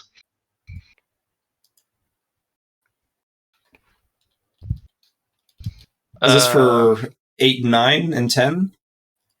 So 8 is double the negatives. Okay.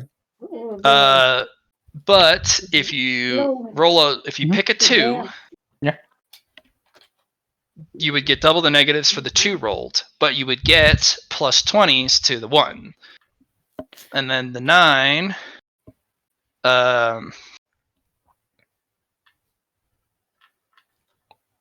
you can gain 1d10 fatigue to just only gain positives instead of negatives. Okay. And then, of course, the 10 is you just pick the roll every time, but you pinnacleized it so it kind of it trickles down all the way and kind of changes how everything works. Yeah. So you still roll your 3d2. You pick one. Gotcha. You get the plus 20s to those. Mm-hmm. And then if you take a fatigue, you can roll your 3d2 again and pick a new result. To roll again, it's either a free action or a reaction. The cost is you take a fatigue no matter what. This fatigue cannot be negated or recovered or reduced through normal means other than basic rest.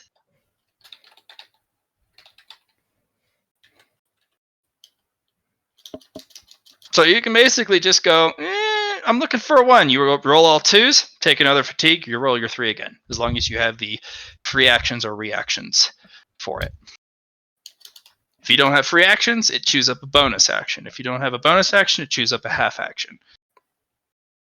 So on and so forth. It no longer does negatives. It's only positives, and you have a permanent bonus to all those stats that you've been slogging through negatives this whole time.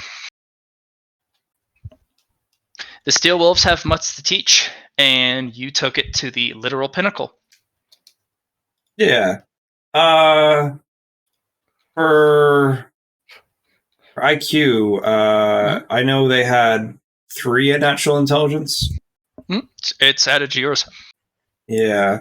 Was there anything else I should add in? Whatever their fate currency is now tied to yours. Okay.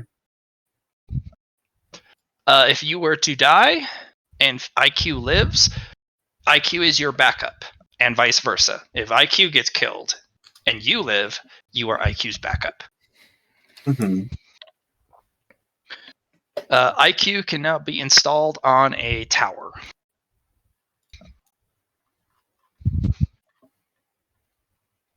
Okay. Does IQ? No, it's only mind stuff. It's not soul stuff. Okie dokie. Sounds good.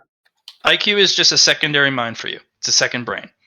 Yeah. You guys are perfectly linked, and you can tell it to do. It has its own action economy on your turns. Okay. You assign what it does. Gotcha. Every turn, and then you do what you do. Mm-hmm. Simple as that. Gotcha. Congrats. This was a long time coming. You worked really hard on it. Yeah. I got stopped up because,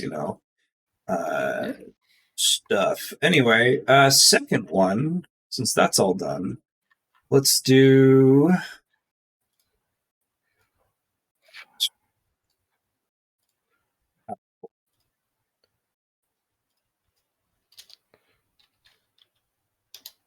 putting in the chat now.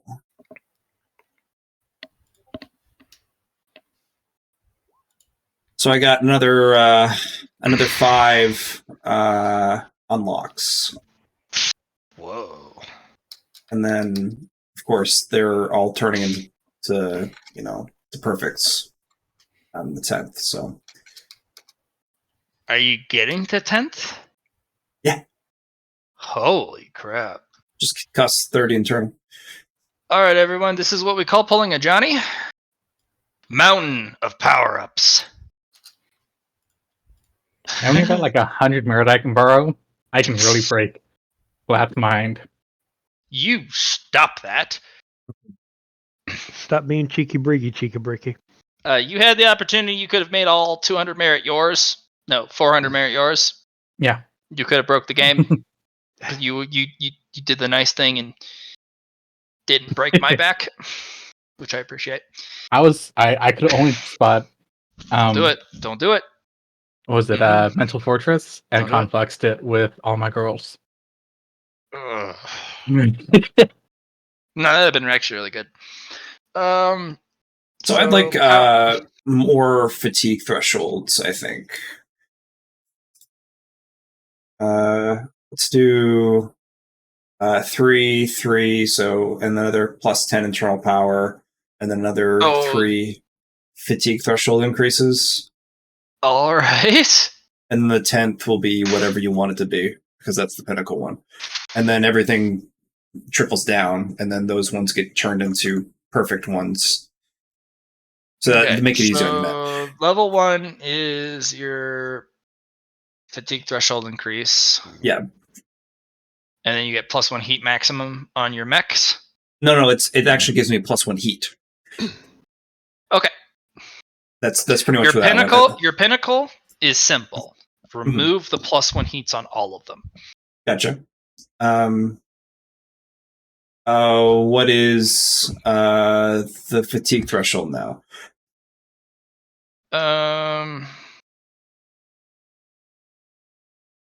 So what does each level give you? Is it just another 4? It increases my fatigue threshold by the toughness bonus. Oh, okay. Your fatigue threshold will just be your toughness score, and each unnatural of your toughness adds a +10 to your fatigue threshold. Yeah, no, actually, no. It's your willpower and your toughness score. So add those numbers together. That's your fatigue threshold. Any unnaturals add a +10. That's how much fatigue you can handle. There you go. All right. And the 10th, you removed all the heat. Cool. Mm-hmm. All right. So it's toughness and willpower. It's 3 more times. All right, I'll do the math. Gathering a 150k white external potentia. Well, guess what? Reduce that by 30%. Yeah. I think we needed like 2,500 was the original, and then we're getting extra because we might need it. Liam, are you back? Yes. We were going to get black potentia last time we talked, at least for last session, because they need to be like the cores, and then the white external needs to be surrounding. But we were going to go over what type of black potentia. Mm-hmm. And with all this newfound black potentia from the waste disposal site, that is just you convert 10 to 1 of the black potentia of your choice. It's all a question of what you want. Yep. Yeah, I was thinking to myself. Okay, so just so you know, technically speaking, we can convert anything to black potentia. Mm-hmm. Mm-hmm. It's parasitic.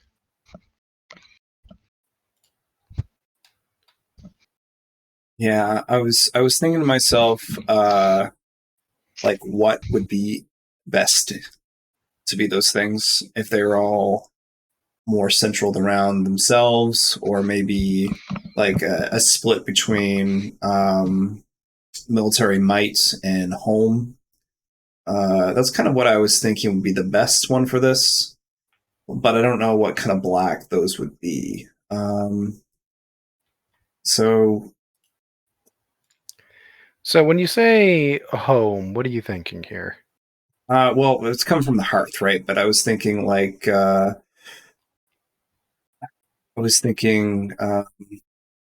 sanctuary. I was thinking like the travel home, whatever that would be, something along the lines of like home stretch. Maybe revitalization or some type of relaxation.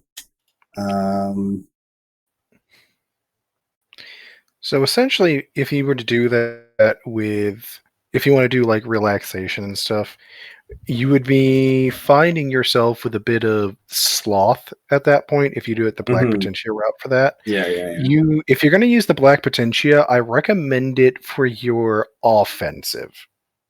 Yeah. Rather than something like that. Because what about like control or something along those lines? Control would work for it too. It's because these are the nodes for the yeah. It's a little dangerous, but it's very viable because that is one of the other things Black Potentia is very good at is asserting unquestioning control. That's the big thing. It would be unquestioning control, so you would be a little less flexible in regards to people or things disobeying your orders, but that's not necessarily a bad thing. But you need to be aware of that connotation is all. Yeah, I don't really want to go authoritarian here. Honestly, a little authoritarian is not a bad thing. Like, a lot of authoritarian, yeah, that's a problem. But we are authority figures. Yeah. Like, let's be honest here. We are authority figures.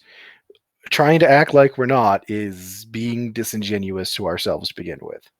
Mm-hmm. Let's go with control for art, and I have submission already as Black Potentia.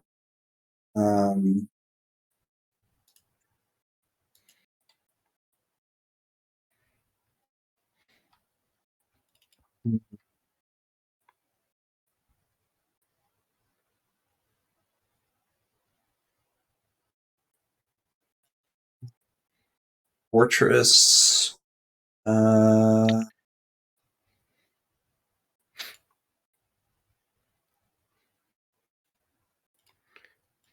If you want my recommendations for it, Black Potentia is best used for things where you do not want yield. So, offense, control, things like that, great for Black Potentia. Fits right into its nature. You won't find any major negatives coming up that's unexpected. Offense, you would find yourself having some difficulty basically disengaging. Yeah, which is something I don't want to put in, I suppose. It's not something... Well, that's the thing. Think about it. When it comes to how you're built already, you disengaging's not really going to be a thing for a lot of conflicts anyway. Like, you're more of the, I'm going to put myself directly into line of fire and kill shit as is. So it would be great for you on that front. I would recommend actually putting some Potentia into your willpower if you haven't already. That would very much help with including this into the offense. Because that stabilizes a lot of things. And remember, when you do this, I do recommend putting in like a full stack of white Potentia to basically make a balancer in the opposite direction. So that if was you're the point doing of all the white Potentia. Exactly. Yeah. So it's not like you're going to be coming out of this without having some things to balance you out, you know? Yeah. So just keep that in mind with all of the recommendations on this stuff. But control, it would definitely make it so that you're going to have things happen how you want them to. Yeah. It just means you'll have a little bit more difficulty ignoring things that aren't happening exactly how you want them to. Whether that's an issue or not, kind of is up to you. I don't view it as an issue myself. Especially not since you're trying to do this to control subsystems and the like. If I'm not mistaken, that is what your intention is, yeah? Yeah, then it's definitely good for that because you don't really want uncontrolled subsystems. You want the control element to be less yielding in comparison.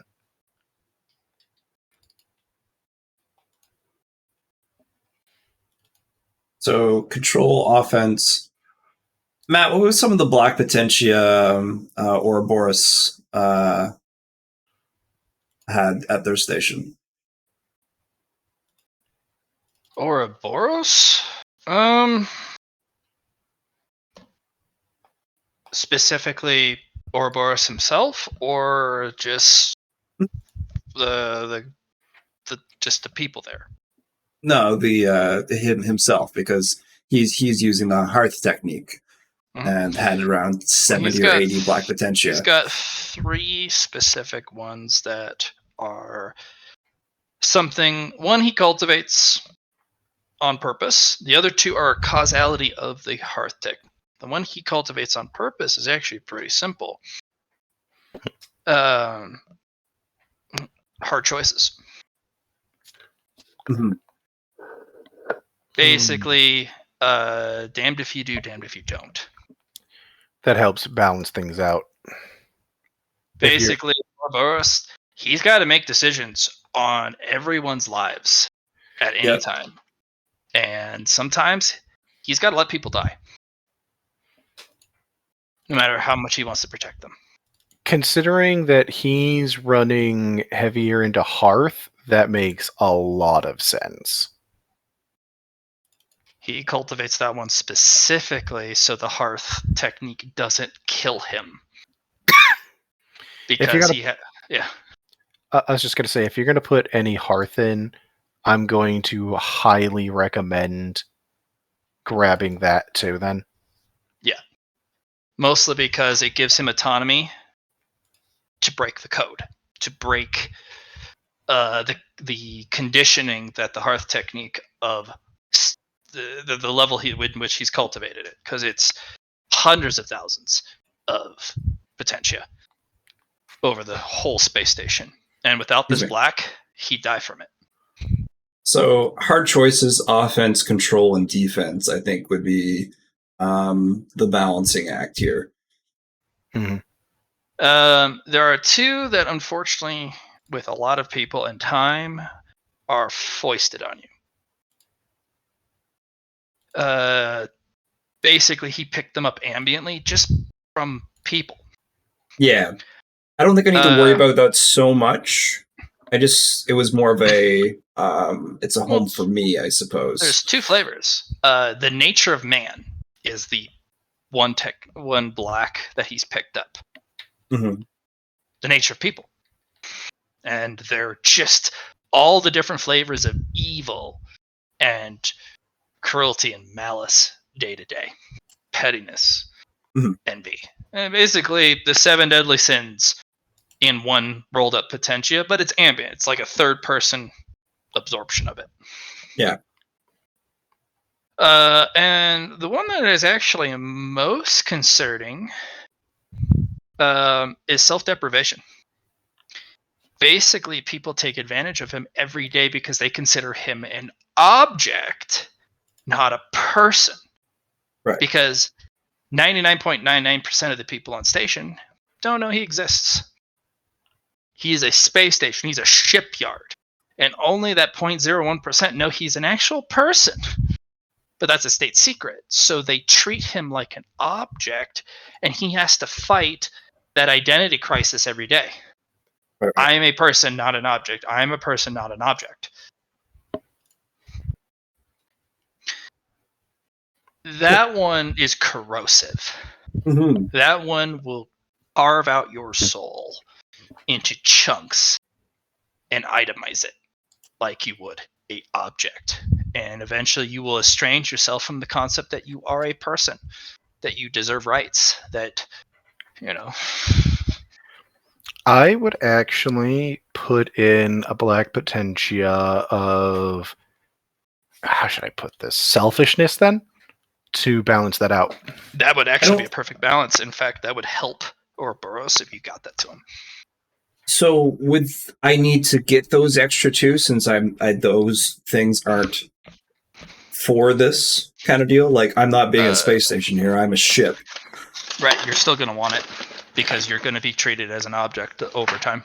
So there's something to keep in mind for this. You're also going to have to balance out something you already did purchase with this, and that is Deus. You've already put yourself in the position of having to contend with the idea that your worth is inherently less than that of Nieth's. While that's not necessarily a negative all told, it does mean that disassociation that Ouroboros has, you're actually going to have it hit you harder independently just because you've already internalized that. Hmm? By internalizing that, you changed a lot. So I would recommend getting a little bit of selfishness, not a lot. You only need like a point of it. That way, in case of the opportunity of selflessness through Deus Vult and the betterment of Neith in the Thunderhead that you always put ahead of yourself, it doesn't degrade you as an identity or as an individual person. Selfishness will keep you alive, literally. Mm-hmm. The only reason Ouroboros hasn't buckled under that black potentia is their sheer white potentia weight. That's it. Yeah, so I know it's kind of against your first instinct, but it's balancing out a part of you that is otherwise going to eat at you. So that's kind of the problem of. Yeah. Sorry. No, it's all right. I'm just trying to remember what you said, Matt. It was the self-depreciation. Self-depreciation. There's the if you're trying to handle black potentia, there's the way I figured. Yeah. Where if you create, what you have to do is basically in the equivalent of your own spirit. You go in, you link the black potentia into a pattern, and then you network it with white potentia around it, so that you basically create a net sealing it. So in this particular case, it's a black potentia that we're guaranteed that he's going to get one way or the other. But with your Mukyang expertise, you can literally sculpt it to be whatever the fuck you want. Or you could convert it into a gray potentia. That comes with all sorts of headaches, because you need to put a protective orbit that can never be destabilized so that the gray potentia never directly touches black or white. And oh gosh, it is so complicated. But I wonder. It would give you the juice you want. I wonder if you overfeed a black potentia, white potentia, would it eventually convert or explode? Probably explode. Most likely explode. But you guys, no one's 2, 4, ever 6, achieved that 8, much. 10, 12, 13. I mean, we could always test it. Mm-hmm. Oh, on a poor D class, geez. I mean, I've got some extra stashed away. I'm just saying. That's a very dark comment. So I needed, I think 13 black potentia, and I'll do 2 of each, with selfishness being 1. Yeah. So other than that, if you want another black potentia, I could actually recommend for you that might actually help you a lot. I could teach you the spectrum black potentia technique. That would let you be able to move your own potentia weight in basically potentia, which it basically allows you to move yourself without the need of other FTL drives, because I don't know what this ship has for one. I presume it has one, but we don't know how trackable it is by your parents or parent species. Parent. The luminaries. You see what my sense is on that? I got my 13 though. So, if you want a list of some good ones, you could always do two more. 2 more is what I'll do. You could do anger and then combine it with white potentia of justice or righteousness. Then you can have a bit of a righteous anger type combo going there, where they feed into each other. I don't want anger. No? Okay. Boo boo boo.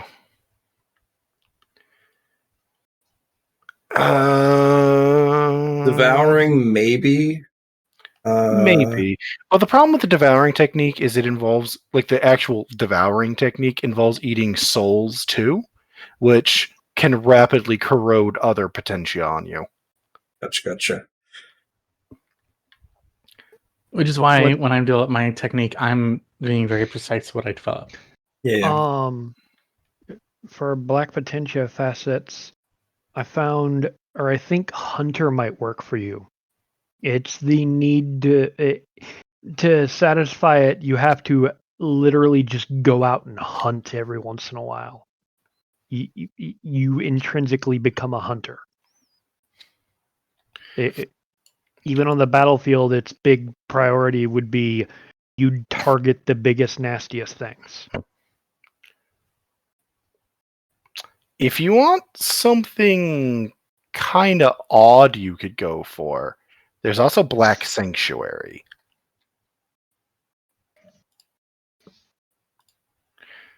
That one is actually one from Mordred's. Sanctuary was one of my original thoughts because of Hearth. Black Sanctuary is an interesting one. I'm not sure exactly what the downsides are going to be. Is the big thing. I have an idea of what it does, and it basically makes you effectively untargetable for a certain amount of time until the sanctuary is broken. But I don't know what the major downside of it is. Mm-hmm. Because what I've suggested so far, I know the downsides of. Like, I know what negatives come with everything else that I've suggested thus far. Trying to think of things that would also interact with the ship, like in general. Like it's an explorer of the fleet. That's actually part of why I suggested the Black Spectrum. Yeah. I will go with Black Spectrum. That one's a useful one. See, I've got a list of 400 fucking potentia, but it's a question of what ones you actually want to work with you. Because I don't think you want Defiance. I don't think you want fucking Rebellion. You could ask hate. any of the subjects for their opinion. They're all going to suggest their own. They have a habit of doing that. Yeah, they really do. You can always ask E, or you can take out a limb and ask X. We could just ask fucking. Oh, actually, the best one is S. Subject S for subjugation, to subjugate the ship. I could ask Shangri-La, who knows more Black Potentia than anybody realizes. You could ask. Yeah, they're their disciple. Yeah. There's also one other person that you're probably not thinking of. Mm-hmm. Somebody who recently pulled out of a hole in the wall. Or a hole in the dimension would be more apt. You're talking about Nimlana. No, I haven't forgotten about her. Nimlana was one of the people who set up and did the projects. Yeah, I know. I haven't forgotten. You know, they're my disciple, right? Mm-hmm. That's why I was suggesting it might be best to ask Nimlana, one of the original people to do research into Black Potentia. By the way, they have successfully cultivated the ideas of an Nanomaiden. They just need their mechs, heaven and earth, proper cultivation of them, and then the nanofusion step. They're an expert cultivator. As your disciple, their progress is ludicrous. They will also give you back the damaged plate. That you can so ship. that when you take a new disciple, you can give that to them too. They understood everything that you wanted to teach them through that breastplate. Whatever that is the perfect teaching material for whatever you're the nanomaiden. It's crazy. Hey, if you want to give them a Earth mech that's particularly powerful, I have a spare Atlas too. Atlas 1s are better by a long shot, but an Atlas 2 works better with the Iron Maiden body. It does, actually, yeah. the Atlas 2, whether or not it's better, actually depends on your mission profile. Atlas 2s are actually better for quick assaults. They're faster. They're a lot faster. Yeah, that's why I'm recommending it for Nimlana, who specializes in mech bodies and shit. If Nimlana needs an Earth body, an Atlas 2 seems like the perfect match. So they actually get to pick their own.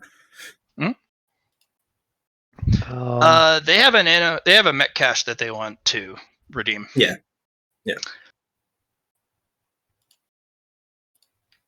They're not sure if the coordinates of the lost transport is still viable. They're gonna need help. I can loan them a ship if you want. But the only way they're gonna find it is with Reality Mapper, because the ship has drifted. Yeah, I can help them. But a ship is necessary. Absolutely it is, because otherwise they're not going to get it. But this is the list of my ships, or my mechs. Dear. What have you got here? Damn. That's the list of stockpiled mechs. Fuck.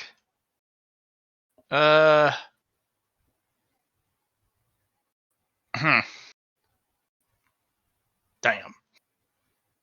Yeah, we ran out of pilots. No shit. A lot of the neophytes are of the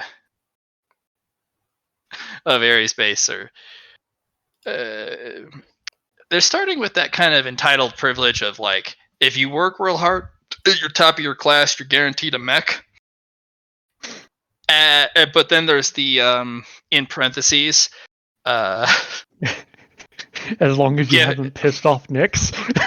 No, sponsored by Banshee / Nyx Industries.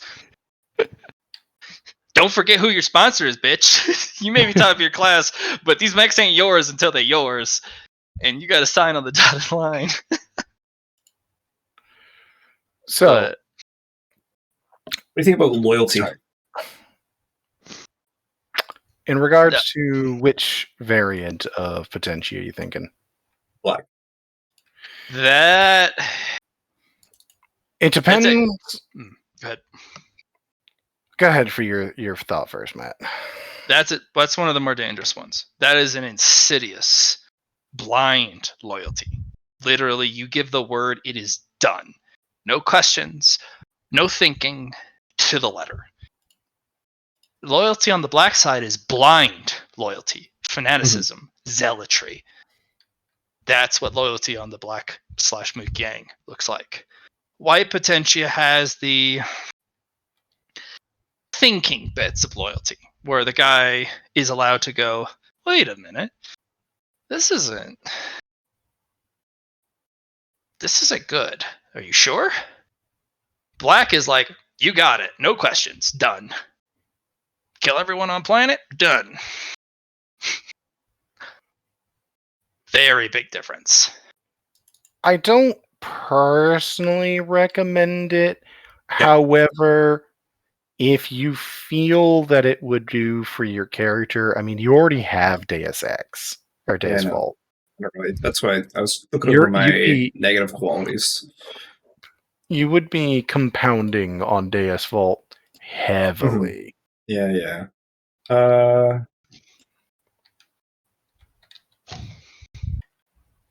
Yeah, it would not be healthy for you, because at certain points, Neith may give you a difficult order, and I may just say,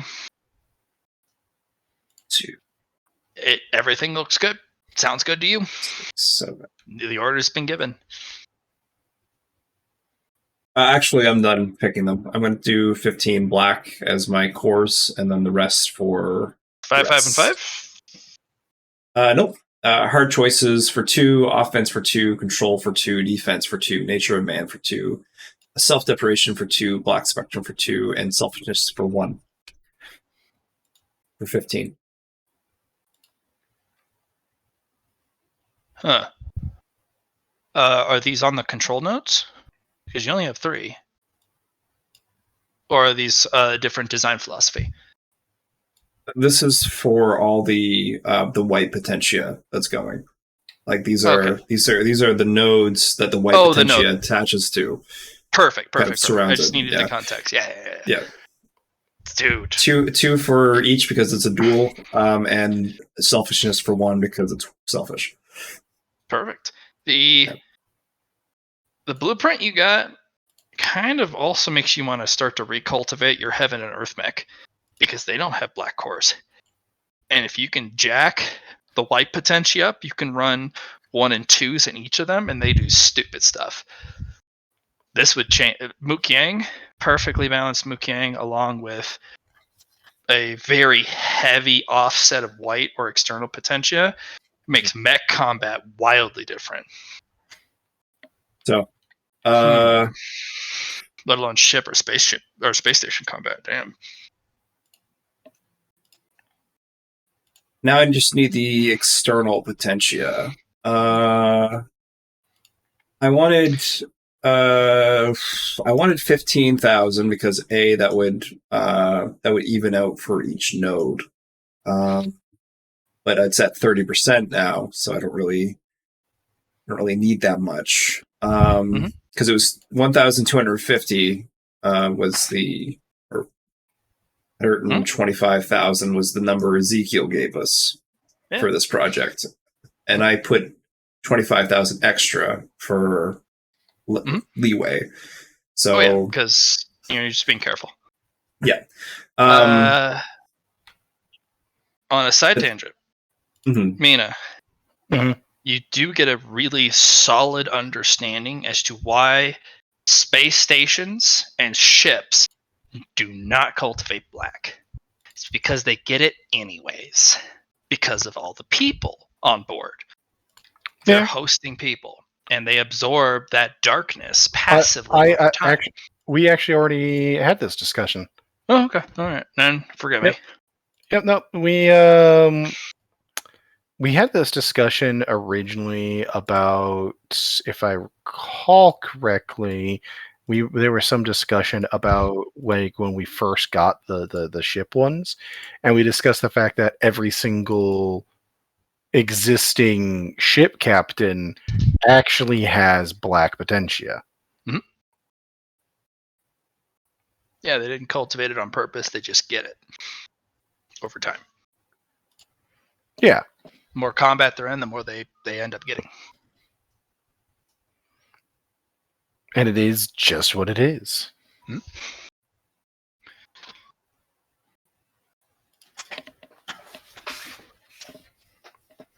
Okay, there's 2 ways I can go about doing this. One, we can do buying things to get the external we need. I Mina, need you both to roll me a minus 80 influence test, each of you. Sure. You have not had my influence move since... What is it? It's only at 27 because it hasn't moved since I was. What does everyone's influence? Put it in chat. It needs to change. If I haven't increased your influence, holy shit, I need to change it. Yeah, you haven't moved mine since I was still baseline investigator. Well, it needs to change. That is my fault. I haven't brought it up. That yours doesn't fucking change. I'm sorry, bud. 132. Fuck you. Jackie's. Yours goes up by a D10. Liam. Hold on. I'm the investigator regent, and I have an influence of 27. Hicks, yours stays where as it is. You see, he has not asked me to do a single influence roll in so long. He's forgotten I have that as a score.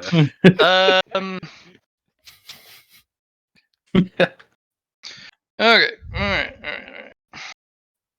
Go ahead and roll me 3d10 plus 50. All right. I'm sorry. They do not Nix's explode. influence is insane. I mean, I can literally change. Go ahead and add 74 to your influence. Look, you're higher than me now. I can quite literally decide whether or not other Do you have any investigators unnaturals? keep their job. No. Go ahead and add 2, one for your regency. All it does is it adds weight socially when you apply your credentials. That's all it does.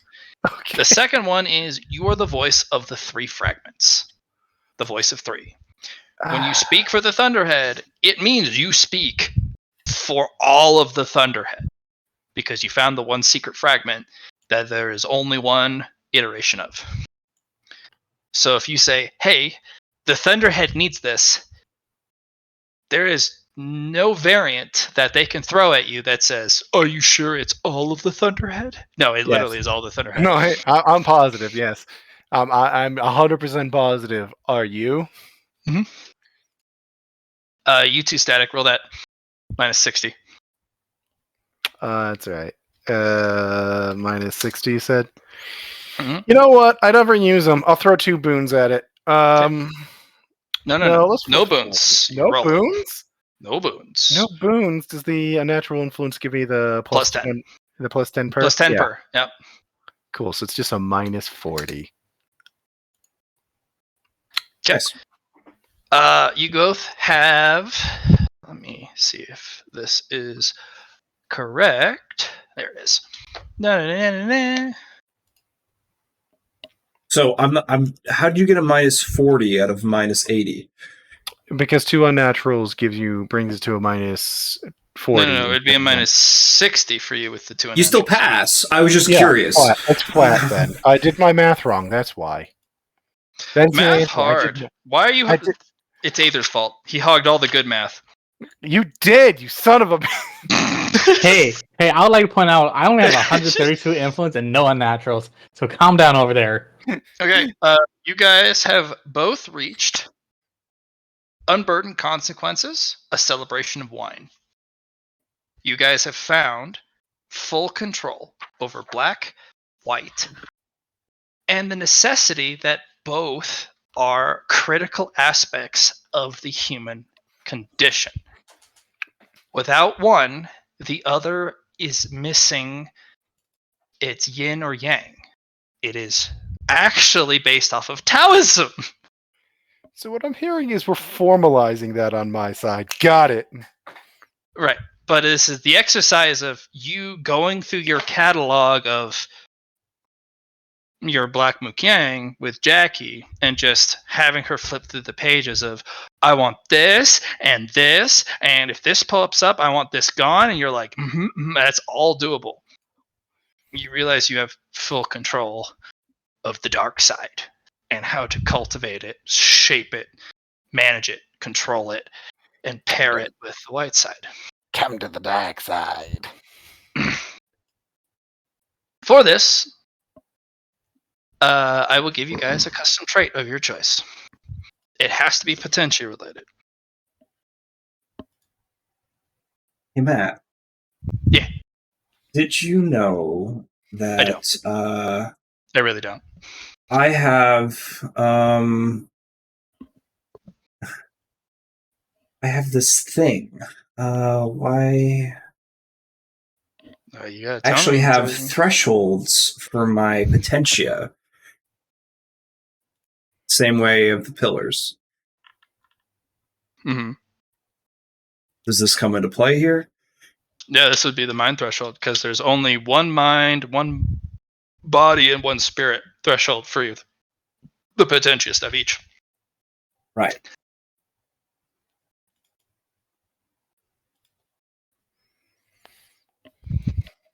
So what's the threshold reward for hitting this mind one then? And can I swap it into might? Yes, you can swap it into might because you've already achieved the might. Trample the earth, ascend to heaven. Yeah, actually, no. I'm just gonna keep it in mind. Let's keep it in mind. Okay. For your threshold, you will get a GM awarded ability in addition to your custom trait. Okay. Both will be, and have to be Potentia related.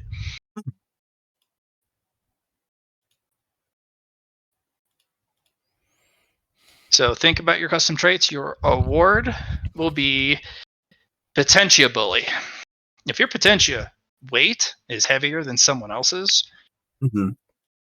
they get half the bonuses against you. Okay. Whatever bonuses they would normally get, whether it's from fate currency or from their Potentia, it's halved. Nice. Oh, that's mean. Actually, just call it Potentia Heavyweight. Nice. I like it. It's basically you're a heavyweight and you kind of walk into the arena and there's a welterweight and they're like, oh fuck, this isn't nice. So Matt, I'm still Mini applying Strange my. raffles them and they shit themselves. I'm still applying my Potentia increases from the week of time passage, but I'm already up to 14,500. Okay. Fuck you! I'm gonna do what I want. No, that was for Jackie. If you want that as your if you want Potentia Heavyweight as your custom trait, I can give that to you as well if you'd like. No, I see what you did. Okay, I was not paying attention. They had a mind Potentia threshold. That is the GM gift to Jackie. Yeah, not a custom trait though. Potentia related. Gray, black, or white. Can I use it to enhance my cultivation technique as I currently have it? Mm-hmm. Because right now I can only cultivate every 4 hours. Can I just make it so I can do it constantly? I still want it to be conscious. I have to actually be wanting to do it, so it doesn't do it automatically. Yes, it can be all the time. If you meditate, ones will apply. Otherwise, ones do literally nothing. They're just another success. They're not special. But if you meditate and you roll a 1, then you will get a pinnacle Potentia. All right, I'm down. I'll do it. That's good. Works for me. Jackie? I'm going to call mine overclock. Go past 10. How much past 10? Whatever you want to put it as. I'll give you I can invest 2 extra past 10. So I can go in get 2 your extra trees up past to 10. 12. Cool. Now, each 1 past 12 is 10 apiece. Gotcha. It's its so own in other words, tree. it'd be it's a tree on top of a tree on top of a tree. Yes. So so 110 for the first one, and then 120 for the next. Gotcha. Yeah. Each stage 11 and stage 12 are their own trees of 10. Gotcha. Yep. And that's for every tree. Good Super call. simple. That was dumb. That is a dumb ask. It's a ton of work, but God, if you go up against somebody who's like, I have maxed out the potential of my tree and I've pinnacled it. I have pinnacled the 12 tree. You did what now? Oh, shit. Flying elbow drop through the crust. Beautiful. All right. Perfect. Easy peasy. Hey, we should definitely go bully all the other potential users, right? Like, that's just our job now, right? I mean, Aether's not bullying anyone yet. Aether, you're on the cusp of your own unburdened consequence as a celebration of wine. You just need to secure the Leo dimension. Yeah. You gotta stop it from bleeding and screaming. And that's essentially what I'm doing this week. Mm-hmm. Okay. I mean, okay. I was more talking to Jackie with the we need to go bully other potential users thing, but if you want to get on it, I'm not going to stop you. Aether doesn't bully other potential users. He just kills them. Doesn't that count when it comes to potential users? No. All right. How are you applying the update to the ship? Good question. That is, I'll help you with. Yeah. How are you tricking the ship, Char? I'm going to make, because if he's on energy and he uses crystal, I'm going to generate a crystal, insert the data, and give it to the ship so it can insert the data. It's What going are to you gonna say to ask the you. ship? Yeah, you're going to have to explain it. Otherwise, it rejects it outright. Essentially, as the navigator, I'm going to be uploading navigational data as per the primary parameters of the ship. Well, shit, you just fooled the fuck out of it because, damn it. It is, I mean, with the captain saying, yeah, he's my navigator, he's authorized, and you going, I'm uploading navigational data, it's not going to be able to detect the Rolling Thunder virus you installed in it. All right, well, fuck, it's done. All right, Jackie. Char just did a... Oops. Yeah. What is your navigational data you were putting into it? Because you absolutely do need to sell it. So the navigational data I'm going to be putting into it is essentially new spatial coordinates and relative. How juicy is this data on a scale of stale Pop-Tart to like Wagyu steak? How juicy? This would be essentially the nearby enemy lines, quote unquote enemy lines of the Luminari. So the lead dimension? No. Not lead dimension. This dimension and enemy lines it would have. How much data do you withhold, or you just throw everything you know at it to overwhelm it? Everything. Okay, that's so basically juicy, man. Yeah. Okay, you throw juice at it. You also throw information about the Greys at them. Mm-hmm. Okay, they're like, the Xenos, the Enigmatic Empire, the enemy beyond the Enigmatic Empire. You know what the funny part is? It actually places the Xenos that you are fighting as the highest ranking threat in your tapestry against the Luminari. The Greys are third place. Yeah. Black hole tech means nothing to the Luminari because they can bend, collapse, and break time and space. Yep. Fuck your black hole. Psionics is a problem. Yeah, so essentially that's what my character is giving them. Along with enigmatics are second on the threat scale of what you've put in. And then of course there's the enemy beyond the Xenos that I'm also putting in. They rank 5th. They have material and military quantity before quality, but the sheer quantity is breathtaking. Mm-hmm. And 4th place is another but very obscure race. They are all quality and some quantity. Then there is the Greys, the Enigmatic Empire, and the Bugs. That is what the ship, with the database of the Luminari and what they think is a real threat, that's their hierarchy. You guys are second. You guys are second on the totem pole of we're killing you first. First goes the Bugs, then you guys go, and then we go after the Greys, and then everything else is a cakewalk. Mm-hmm. But yeah, essentially that's what I'm giving them, the ship. Interesting. So that's why it has plenty of data to sift through, and it won't see the virus. Yeah, especially with the Rolling Thunder attached. Jesus Christ.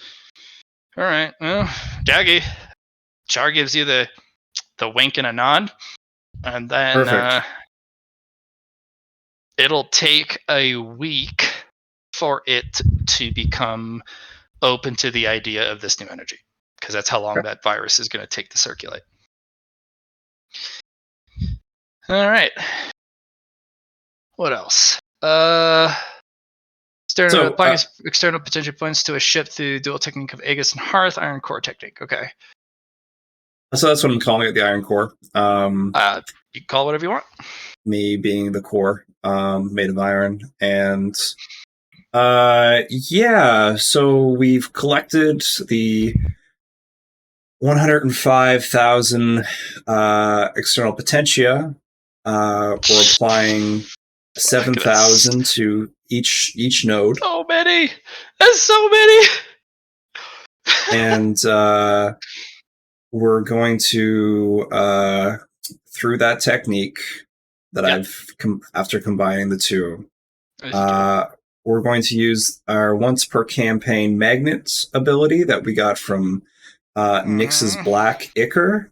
Because at the remember you said like pick a power, and I was like, I'm gonna save this for when I want to use it.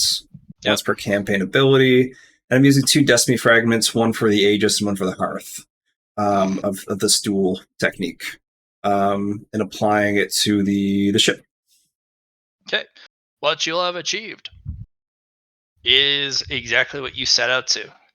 The Iron Core is the new standard.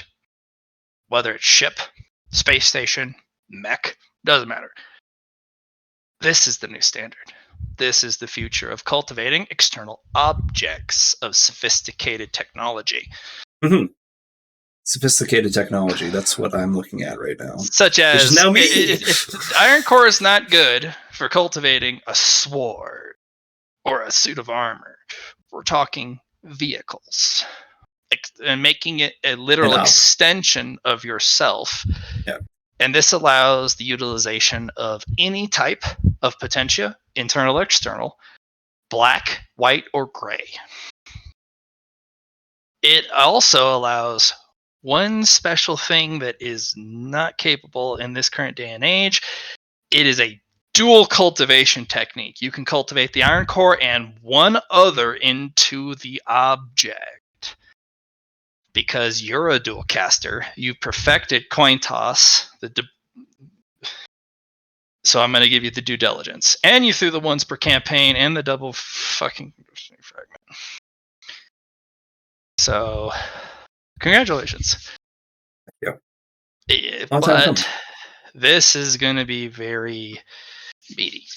This is going to be very difficult to teach other people. Okay. If not outright impossible to teach normal people, because they need to be able to cultivate Mukyang and normal potentia techniques. And they need to know how to dual cultivate. And if they can't dual cultivate, the Iron Core is beyond them. It is a Grandmaster technique, period. But as long as you have become a Grandmaster, you can start cultivating it at any point. Yeah. Okay.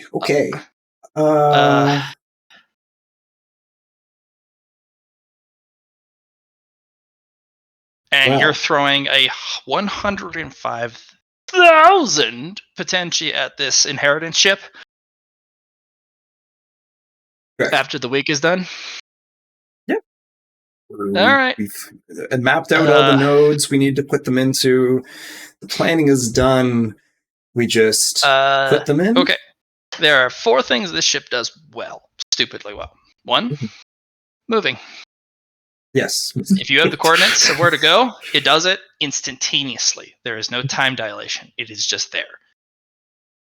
In fact, it actually calculates the rubber banding effect of the wormhole that it creates.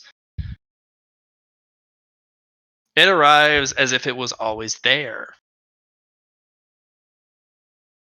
Its main gun, it has a problem.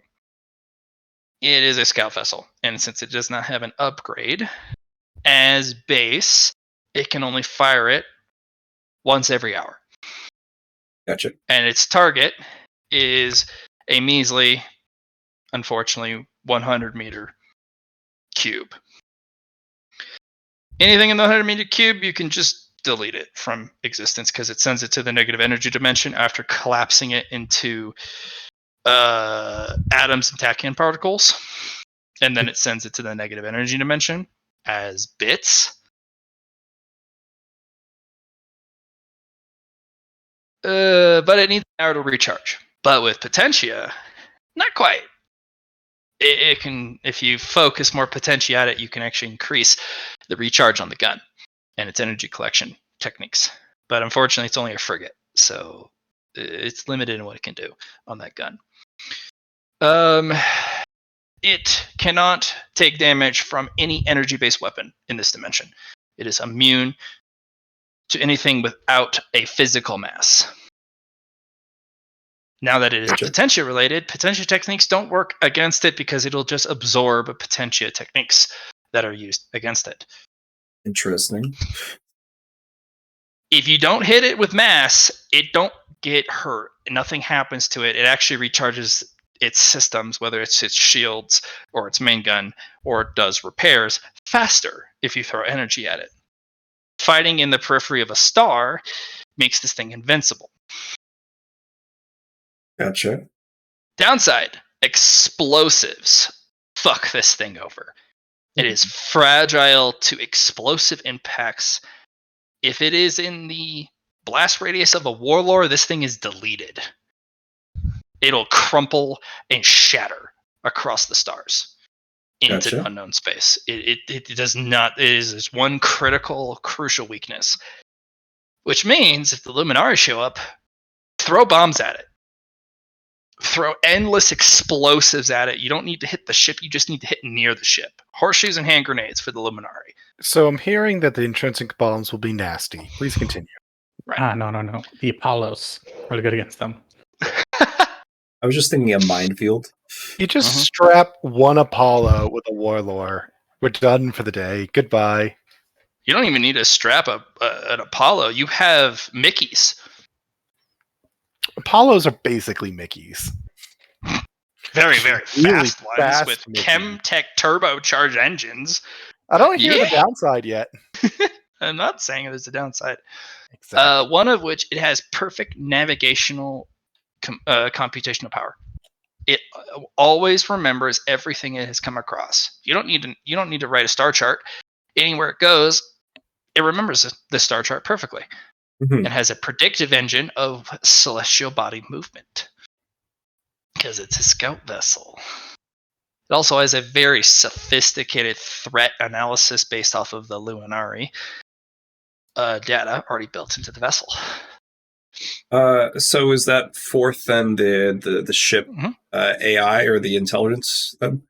Yeah, that's the intelligence. Yeah.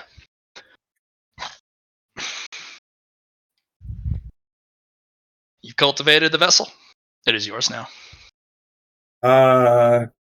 It sucks against impact damage and explosive damage, but laser damage, it heals and restores shields, and it restores the main gun if it ever comes in contact with energy of any type. Yeah.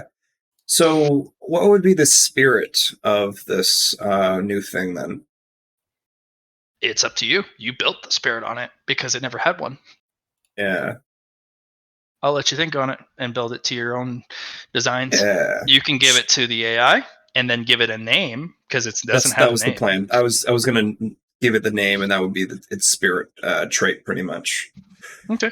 You would have to convince it it's worthy of a name because if you remember, there's a stigma behind being named. You have to have achieved something of sophisticated and significant note that the Luminari Council honors the ship with a name, and it gets a huge unmistakable upgrade as a full-blown AI with autonomy rather than just being a smart program of tier 10.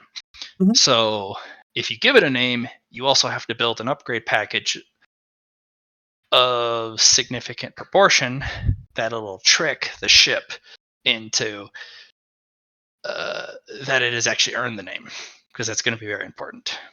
Yeah, so this is one of my, let's call them, my heaven, my earth, my eternal, and now what would we call this?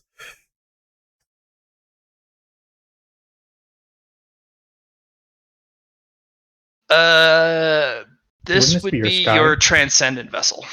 You know, that's exactly what I was about to suggest. Sky or transcendent? So does Neith also have this now, or is it because it doesn't have it? Okay, so Neith does have this. It can be a passenger on this easily. Yeah, they can't control it. What I'm saying, Matt, is that Neith has 100% of me, and I have 1/8 of her.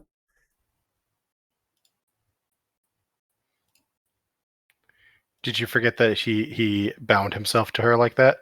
I have not forgotten. The vessel is very picky. You are bound. It does not distinguish too much between the two of you, but you are different just enough that Neith can use and gain benefits from the vessel, but you can never fire the main cannon or travel dimensions if Neith is giving the orders. So second question, would Neith get my spirit trait I gain then as well then? Mm-hmm. Okay, gotcha. Just wanted to figure that out. Gotcha. The vessel will not allow Neith to fire the main cannon or travel between dimensions, but as a vessel, it'll move Neith across the stars, however you want. Gotcha. And it'll also protect Neith if you tell it to.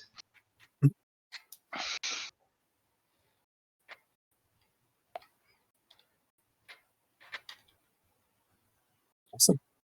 And then I'm gonna put in the coordinates for the comet, and I'm gonna be there, and then I'm going to eat the comet. And which comet? The one I got from the two mining let's call them hemorrhages. Well, no, that's not the word I want. The two divisions, I suppose, of the mining. It's not a comet; it's an asteroid. Asteroid. The only comet that you guys have found of value is the Cerebat comet. Of course. The special alloy asteroid that the two Ferromancer clans were going after. Yeah, you can walk up and just go, I am hungry. It is mine. And you can just eat it. Yeah. And are then you gonna just literally eat it or just put your hand on it and dissolve it with nano?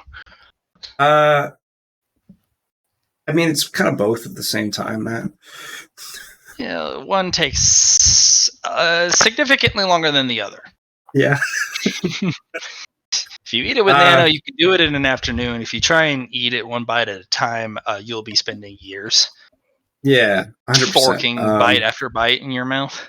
So I'm just going to gobble it all up and study it. And then it's not go too sophisticated. It does as advertised. Yeah. Yeah. Perfect. How big's the asteroid?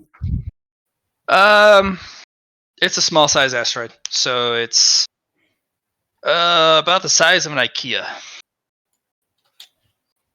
That's not an asteroid. That's an asteroid. Debris. It's the size of a full-blown IKEA. All floors, basement to top. Okay. Gotcha. It's not planet ending. If it it would only put your world into Dark Ages for about 10 years if it hit Enigma. But at least it wouldn't kill all life on impact.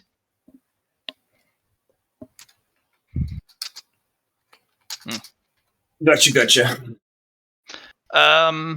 It is the only known source of that unique alloy that the enigmatic empire has found. So you have exclusive rights to a singular alloy, which is very power efficient, energy efficient. Mm-hmm. It's not Cerebat. It is not Cerebat. But it is more stable because it's an alloy. Perfect. Not a crystal. No. You can name it whatever you want. It doesn't have a name yet. Cool. Jactiomatic. Let him think on it. Yeah. The only other thing I was thinking of was the hangar bay when I was doing this. Closet knife fight. I was just thinking it would be cool to be able to put that into my dimensional storage. My dimensional space. Like when I attach the ship. You got plenty of space for it. You can chew up the materials, spit it out, and then just store stacks of alloy in your dimensional space. Yeah.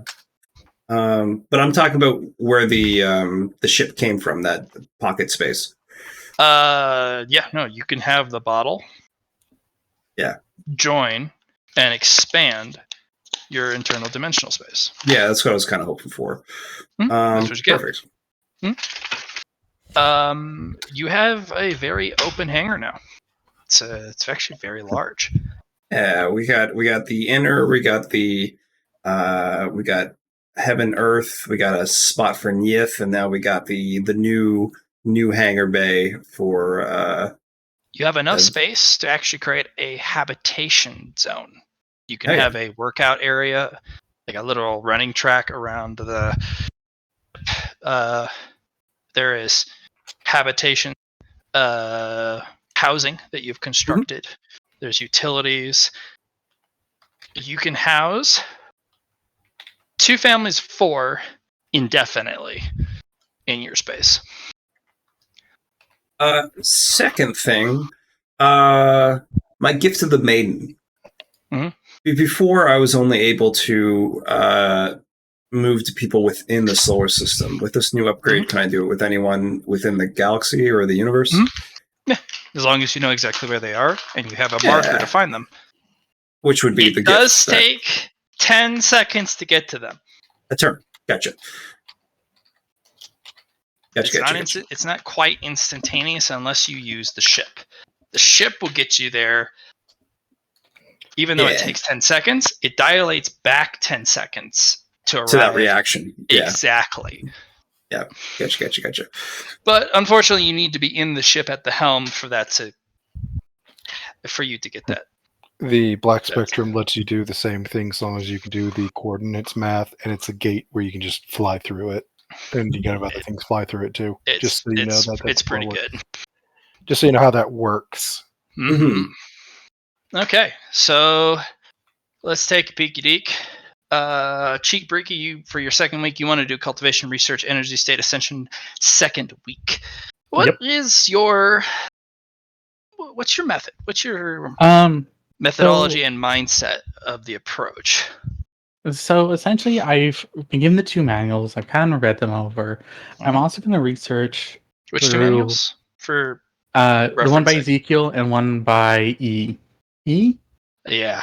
Okay. Yeah, those are nasty. Those 2 and then I'm also going to use that as a reference point and then cross-reference it with how other crystals obtain energy here to gain bigger mass using the 4 orbs. You mean here as in the Leah dimension? Yeah, sorry, here as in the Leah dimension. Essentially, cross-reference them and make my own formula. All right. Due to the sheer cultivation badassery, I'm going to have you roll, unless you can choose the roll, 100 D100. Or you can just say, I'm good, let's proceed. This is basically fishing for 100s or 1s at this point, if you're looking for those. Or you can be like, I don't really care, I just want the result.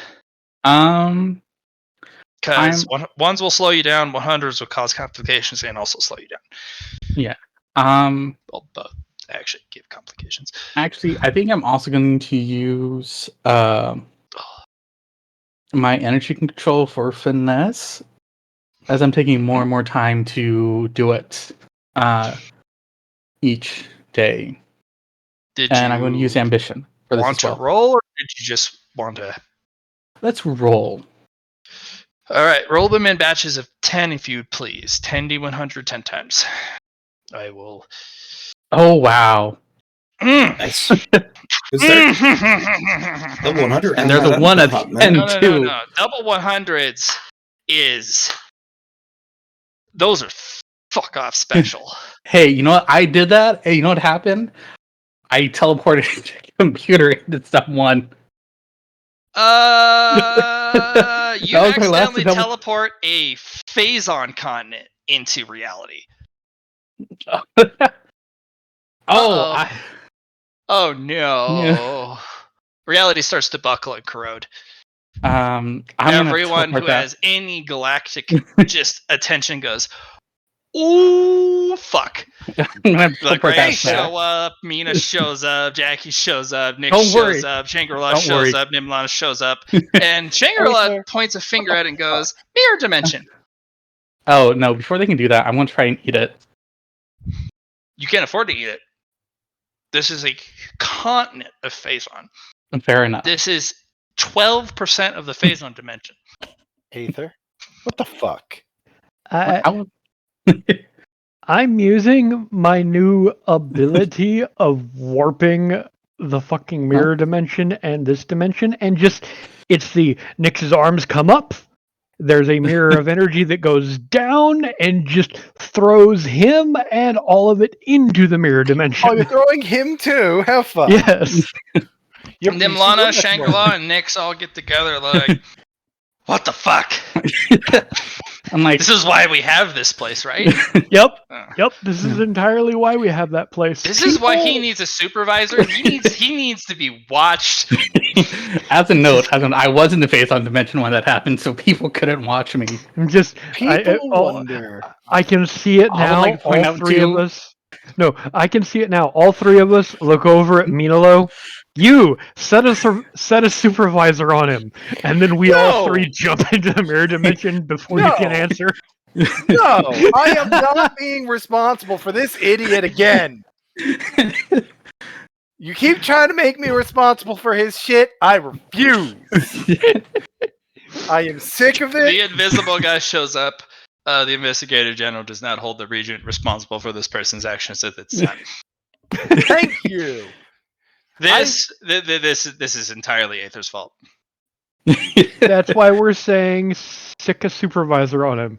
Talk to the Spectrum Department. Not my problem. I pull up a data pad and log a formal request. Your formal request. Shangri-La will Will give you a just be murdered. just kind of that smug grin. No, don't get them involved. They'll have demands. They'll want to research it. We Fair. contained it. The containment will only last all of 10 minutes. We need to get this back home. Right, Aether? It was already in the mirror dimension. You can actually hear them. I'm Anyone like, who oh. has mirror dimension affinity can hear and speak to those inside the mirror dimension. Fair enough. There are only 3 people with it: Shangri-La, Nimlana, and Nyx, because of his fuck up. But he fixed it. He completely fixed it. But because of it, he also has gained mirror dimension affinity. I'm like, The oh yeah, no, ability don't to worry. warp I'm reality. working on it. Where's that? You have 10 calculation? minutes. Otherwise, I'm sending this into the fractal. The fractal is. I got it. You keep talking. You're going to disrupt me. Apologies. Do what Okay, you it's need to do. doing calculations. You do want to play Tempestari while he fixes it? Nah, I don't see why not. I Okay. will ping to you my friendly Phazon entity the modifications required to maths because you're in the mirror dimension. Sure. And does that actually need to use that modification math? Yeah, you will. Okay. Because otherwise you can't get it out of here. This is Fair. this is a Oh, space between spaces. Fair It's enough. it's a mirrored dimension. You have to reverse everything. okay. You have to Reverse math. reverse math into actual math. Oh, fair enough. It's the most Mhm. mind-bending amount of math you've ever done. But it may help you. And I'm like, all right, do. Oh, this is where it was. Okay, that's where I messed up. Okay, do. You've discovered one thing. Mhm. A mathematical formula of moving objects from dimension to dimension, as long as one of those dimensions is the Leo one. Nice. They do not need to be adjacent.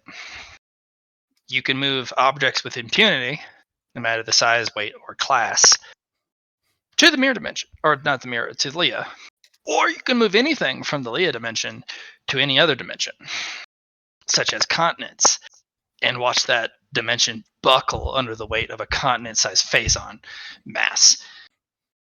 If they don't have a mirror dimension, that continent collapses that dimension, corrodes it down to its literal fabric. And I'm like, did some math. Back it goes. You can gain mastery in the truth phazon. I already had mastery in truth phase on. Okay. You can raise your ascension tier by 1. Nice. You still need to get this continent out. Yeah, I'm gonna try and I'm gonna send the continent back. Roll as best as you can, because the mirror dimension is the math on it is fucky. All right. And it's not particular the degrees of success; it's a particular range of degrees, and you're not sure where's the sweet spot. Fair enough. It's pretty big, but it's not too little, not too high. I have a question. If I analyze the dimension, Mhm. Can I figure out what it is? The dimension it's in? Yeah, can I figure out what like that sweet spot of it where I would need to put it? Around 200. All right. I need what, like 200 degrees of success, or around a plus 200. You don't want that. You don't want 200 degrees of success. That is a reality buckling amount of success. Because I have a plus 460 to my roll. A plus 200. You want to roll, or you can do a plus 210, and then you don't have to worry too much. Basically, you don't want a guaranteed success of the roll, and if you have only a plus 200, you need a 50 or less. Okay. If you do a plus 210, you need 60 or less, and so on. But if you have a perfect roll, the mirror dimension fucks it because it inverts everything. Okay. If there's a degree of error, then the mirror dimension will actually capitulate. It's very weird how it was constructed. It actually is designed to absolutely defy guaranteed successes. Okay. I know what I'm going to do, GM. Mm-hmm. Since I can't since it's like, we can't help you guarantee success. Can I use my quantum big brain and my finesse, that I can gain a narrative bonus to guarantee what I roll? You could essentially, yes. I pick this many degrees. But go ahead. The mirror dimension is absolutely against individuals who have full control over the rolls or the manipulation of space and time. It's there to stop individuals like you who are too good at what they do. Fair enough. It's there to stop godly entities or individuals who are near the godly realm. Fair. If you don't have error in what you do, if you're not mortal, the mirror dimension stops you. Fair. Then we'll take some. It's an interesting thwart system. Yeah. You have to be fallible to succeed. I'll take some of my bonuses off of my normal truth phase on roll. And just go boop. That's all you needed. Actually, no. The 210 means 60 or less. You fuck the roll. You know what? I can boost it, though. It's not about boosting. It's about what you roll. Fair enough. So I'm looking for 60 or less? You try and move it, it kind of blips in place, and then you're like, go ahead and gain 1d100 fatigue. Nice. Ow. 33. That hurt. Can you handle that? No, because I only have, it's toughness and willpower bonus. I only have 14. It's double willpower. Oh, double willpower. 28. So I'm technically good. That means you're 28 and you're 5 over. That means minus 50. Yeah. But that means you just boost it up by 50 on the Yeah. roll. How many naturals do you have in willpower? 0. All my unnaturals are my int. Okay. By design. Yep. What do I do here? Have you hit under a 60? You can no, if you do 210 or 210 like you did, you need 60 or less. If you do 220, you need 70 or less, and so on. What if I do 70 or less, then 230 would be 80 or less, right? And then 240 would be 90 or less. Yeah, you can do that. You can also do 245 for 95 or less, but that's about as high as it can go. Yeah. Hey, I don't mean to interrupt what you're doing, but I actually need to get off. I have people waiting for me to go get food and stuff. But Matt, I sent you something in the DMs that we're definitely going to have to discuss, I think, while you process the. I'll tell you now, guys. It was 200 merit and 10,000 potentia. Anyway, I'm getting off. Have a good night. We'll talk about shit later. Yeah. Yep. Damn, Yeah. Peace. that is a lot. Yeah. Later. Yeah. All right. I'm Yeah, you move the continent. It's only difficult solely because the mirror dimension has strict rules. Mhm. And if you don't know the rules, it's there to thwart you forever. fair enough. The more powerful you are, the more you're guaranteed your success, the more it fucks with you. Mm. Which is very nice because if a godly entity starts to fuck with your dimension, the mirror dimension traps them. Yeah. And the more they succeed, the more they are trapped. I might just use this as well to protect my You dimension. do now have mirror dimension immunity, or affinity, sorry, because of your serious fuck up. Your second grouping of double 100s. Yes. Oh my gosh. And then you want to just keep going down the line. I got a 1 in there. You got a 1. Crystal buddies are literally continents condensed down to a crystal. Yeah. There's no loss of energy. It's just crystal the condensing buddies. process. Yep. But here's the thing. Mhm. There's a nuance. If an entire continent is condensed down to a crystal, it becomes a phazon star. Mhm. If a supercontinent is condensed down to a phazon crystal, a microcontinent remains and a crystal buddy is formed. So it's literally size at that point. Yes, size literally in this case matters. If a supercontinent is condensed, there is still a landmass. Mhm. And then a crystal buddy spawns. And because it has phazon to continue to subsist off of, it is permitted sentience because it has a home. But if it consumes the whole continent in its transformation, it eventually becomes a phazon star because it is floating and it has no home. It has nothing to grab onto, which is very nasty, but it does not achieve sentience. Only supercontinents form crystal buddies. There is never more than 3 crystal buddies in the dimension because supercontinents they don't exist. You could manufacture it though. That's the information on the 1. If you push phazon continents into each other and give it time to catalyze and adhere, you can form a supercontinent. And then with a little, we'll form a microcontinent with a crystal buddy. The crystal buddy requires decades to gain full sentience, but then it's a crystal buddy. Yeah. Interesting. Mm-hmm. As a note, before I leave the mirror dimension, I'm going to look over at next. I'm like, hey, can you go and tell my girls to prepare the high Aaliyah room, and also make sure my bones are in there. God damn it. He just gets up from the floating table we've been sitting on. Be right back.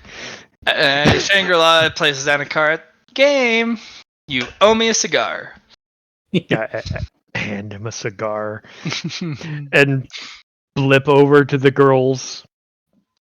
Please do not tell me you're going to give me another project. I do not have time. Holy. Your man needs your help, he says. Prepare the Hylia room, and here are his bones. He needs you to put them in there.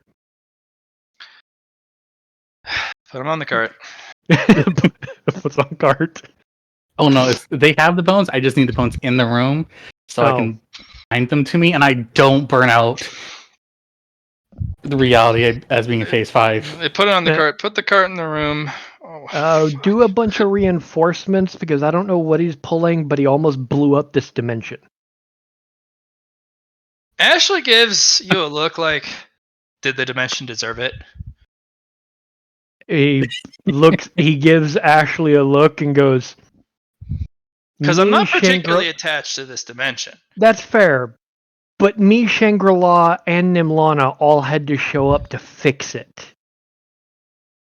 So unless you want Shangri-La lecturing you... No. It just just forget that I said anything, or the conversation. Fair enough. Just put whatever reinforcement you can. I don't know what he's going to try and do or what happened. Uh-huh. Here, I'll make it up to you. Hands her a bottle of expensive wine, and then blips away. All right, bye.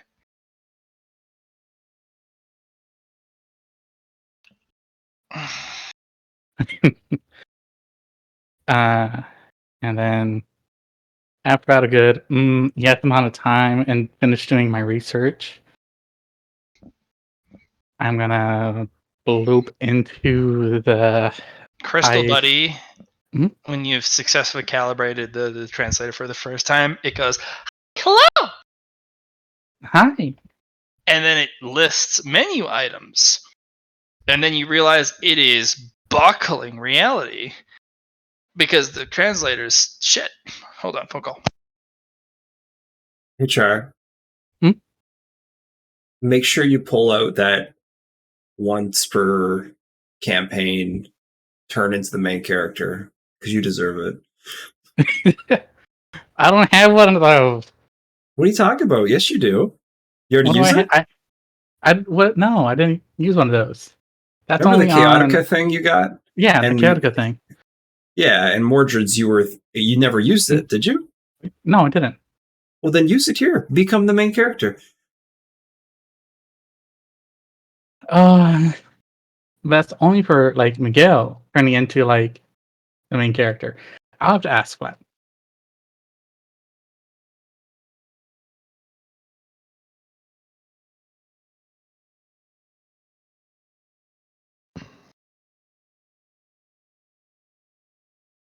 I don't know if there's any more once per campaign stuff though. I just remember it could be used on Miguel. It didn't have to be used with Miguel. You know, because it was never stated otherwise that it couldn't be. Because it was just a token, right? It was it was like the one up from Ready Player One. You know what I mean? Yeah. Oh, that's fair.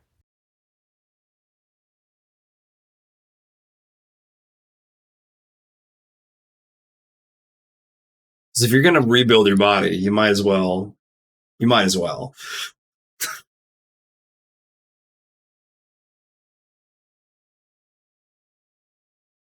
I was going to use my Destiny fragment on it. We'll do both. What's stopping you from doing both? I used to. And a once per campaign thing. Yeah. To fill my bones with completed Pentia into them. Or you know what you could do? You could give it to whoever's operating on you. You could give it to your girl. It's not really an operation thing. Whoever's putting the things back inside your body, whoever's making your body, you are, right? No, my girl's work. I can't touch it. Because as soon as I put energy into it, it becomes solid. Yeah. So just a thought.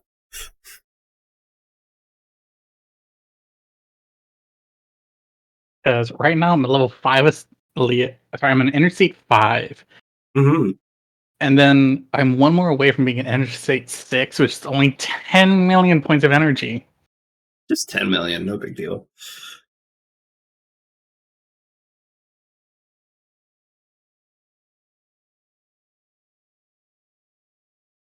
I could eat a star and still have room to go. Hmm.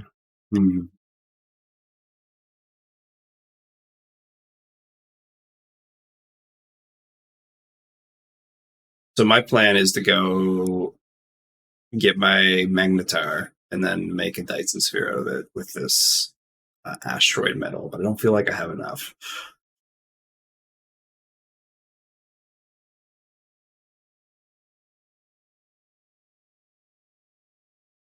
I wanted to make a Dyson sphere my big thing. That's for another time.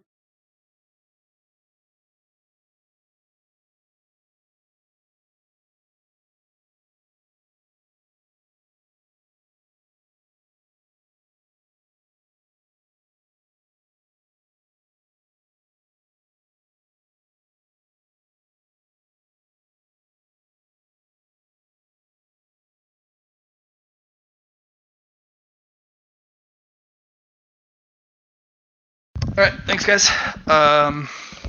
Mhm. The last comments, I do need to close it up because we are 50 minutes over. Yeah.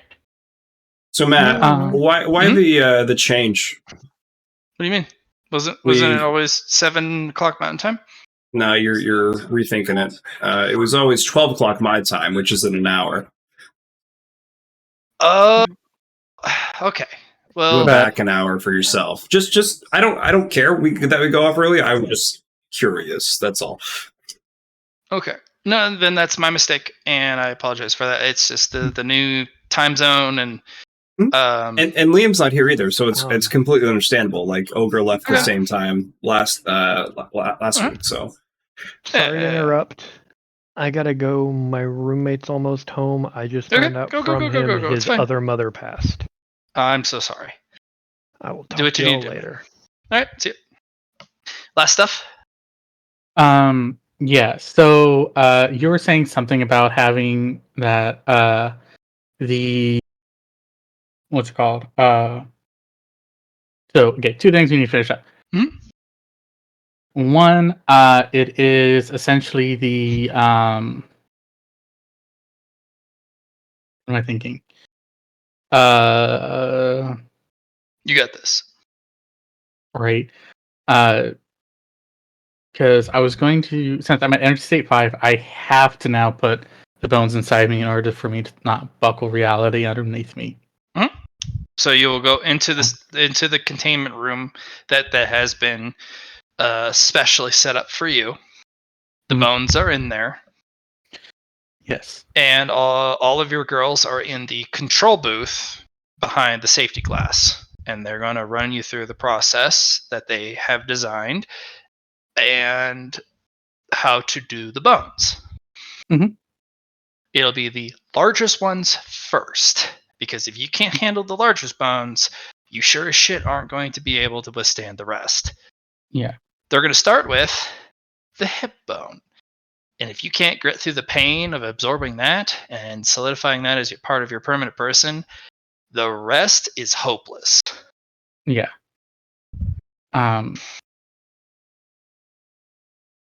So, Mia gives you a confident smile, even from her wheelchair. She's going to help you as best she can. So, there's two things I'm going to do here. Huh? For inserting the bone process. One, I'm going to use a token that I got in Moldritz. Yep. To become the protagonist when doing this. Okay. We won't be able to go through the whole process. I only got 5 minutes. That's right. So And write down all the things and what your whole process and mindset so that I can do that for next session. but we will start off doing your upgrade, if you please. Yeah. So essentially, yeah. So it's the Destiny fragments to use to make sure the bones. Yep. Go in to the body. Yeah. And you can write it on your own time. You don't need to do it this second. Yeah. All right. Oh yeah. Moving that continent. Oh, that gave you an energy boost. When it arrived and when you pushed it back, it literally gave you a whole energy state just to be like, yeah, and you pushed it, and there was an energy signature of an entire Phazon continent. Unfortunately, that Phazon continent is 1% smaller. Yeah. But you absorbed the 1%. That's how much energy is in those damn things. As an Ascended, there can be like 7 tier 10 Ascended, Phazon Ascended, with crystal buddies and cores from an entire Phazon continent. That's how important those things are. Yeah. You lose one, you may never get that back. So you are missing a super continent and 2 mid-sized continents. It's gone. And that's why the Phazon dimension is deteriorating, because of the loss of those land masses. That's one crystal buddy that never happened. Yeah. And so... Oh, yeah. Go ahead, Chuck. Finish up. And so you said the bones. Do you want to do that now or later? Next session. We can't do it now. I'm on a time clock. Okay. The next thing you said was the translator I got for Crystal Buddy. It's confusing. It doesn't do math on people. It's just what it says comes out as a menu item. You just gotta retool it, I guess, or you just gotta literally translate in person. So it says something and you translate what it says. Yeah. It requires a lot of fine tuning. But it doesn't math people on the spot. That's a really good start. Yeah. It just says wild things. Mm-hmm. Like strawberry pretzel baguette. Yeah. Why? And then from there, I can explain it to them from that. Mm-hmm. Yeah. It's like, just because we don't understand it, it doesn't mean it's not existing. Right. But it is sentient. And all you have to prove is it is a sentient species. Mm-hmm. That is native to the Leah dimension. And then the Leah dimension goes under a preservation act. Because the Thunderhead doesn't fuck around with that. One day is too late in his book for the preservation of species. Yeah, especially when we're like, hey, half of it's gone. Yeah. So, 100%. What else? Honestly, those are just the 3 things I was doing. Okay. So you're all good. Finishing up with Johnny? Yeah, so I just wanted to reiterate for myself. I got a week down so far, pretty much. A week and a day, I'd say. Because it took a week for the, week and a day. You have update. 6 days left. Yeah. So I was thinking I have stuff to do with Liam's character, Mina, because they want to do the 3rd gen body. And the rest I wanted to do for internal cultivation. So that's just what I plan on doing. So okay. We'll do that next session. Yeah. Thanks, guys. All right. Have Sorry a good night, to cut guys. you off so abruptly, but I have a phone call that I have to take. You got to do what you got to do. Just have a good night. Thanks, guys. Next session, we are doing the meeting. Yeah. Good. Oh, yeah. Let's get her done. Thanks. Bye. Bye-bye. Good shit, Char. Well done. Yeah. Looks like it's all coming to an end. GG. Well played.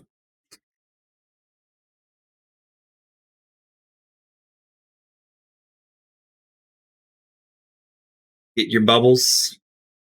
I got my ship. Liam's getting his 3rd gen body. And Ogre is getting his commercial empire ready to go. Finished. Done.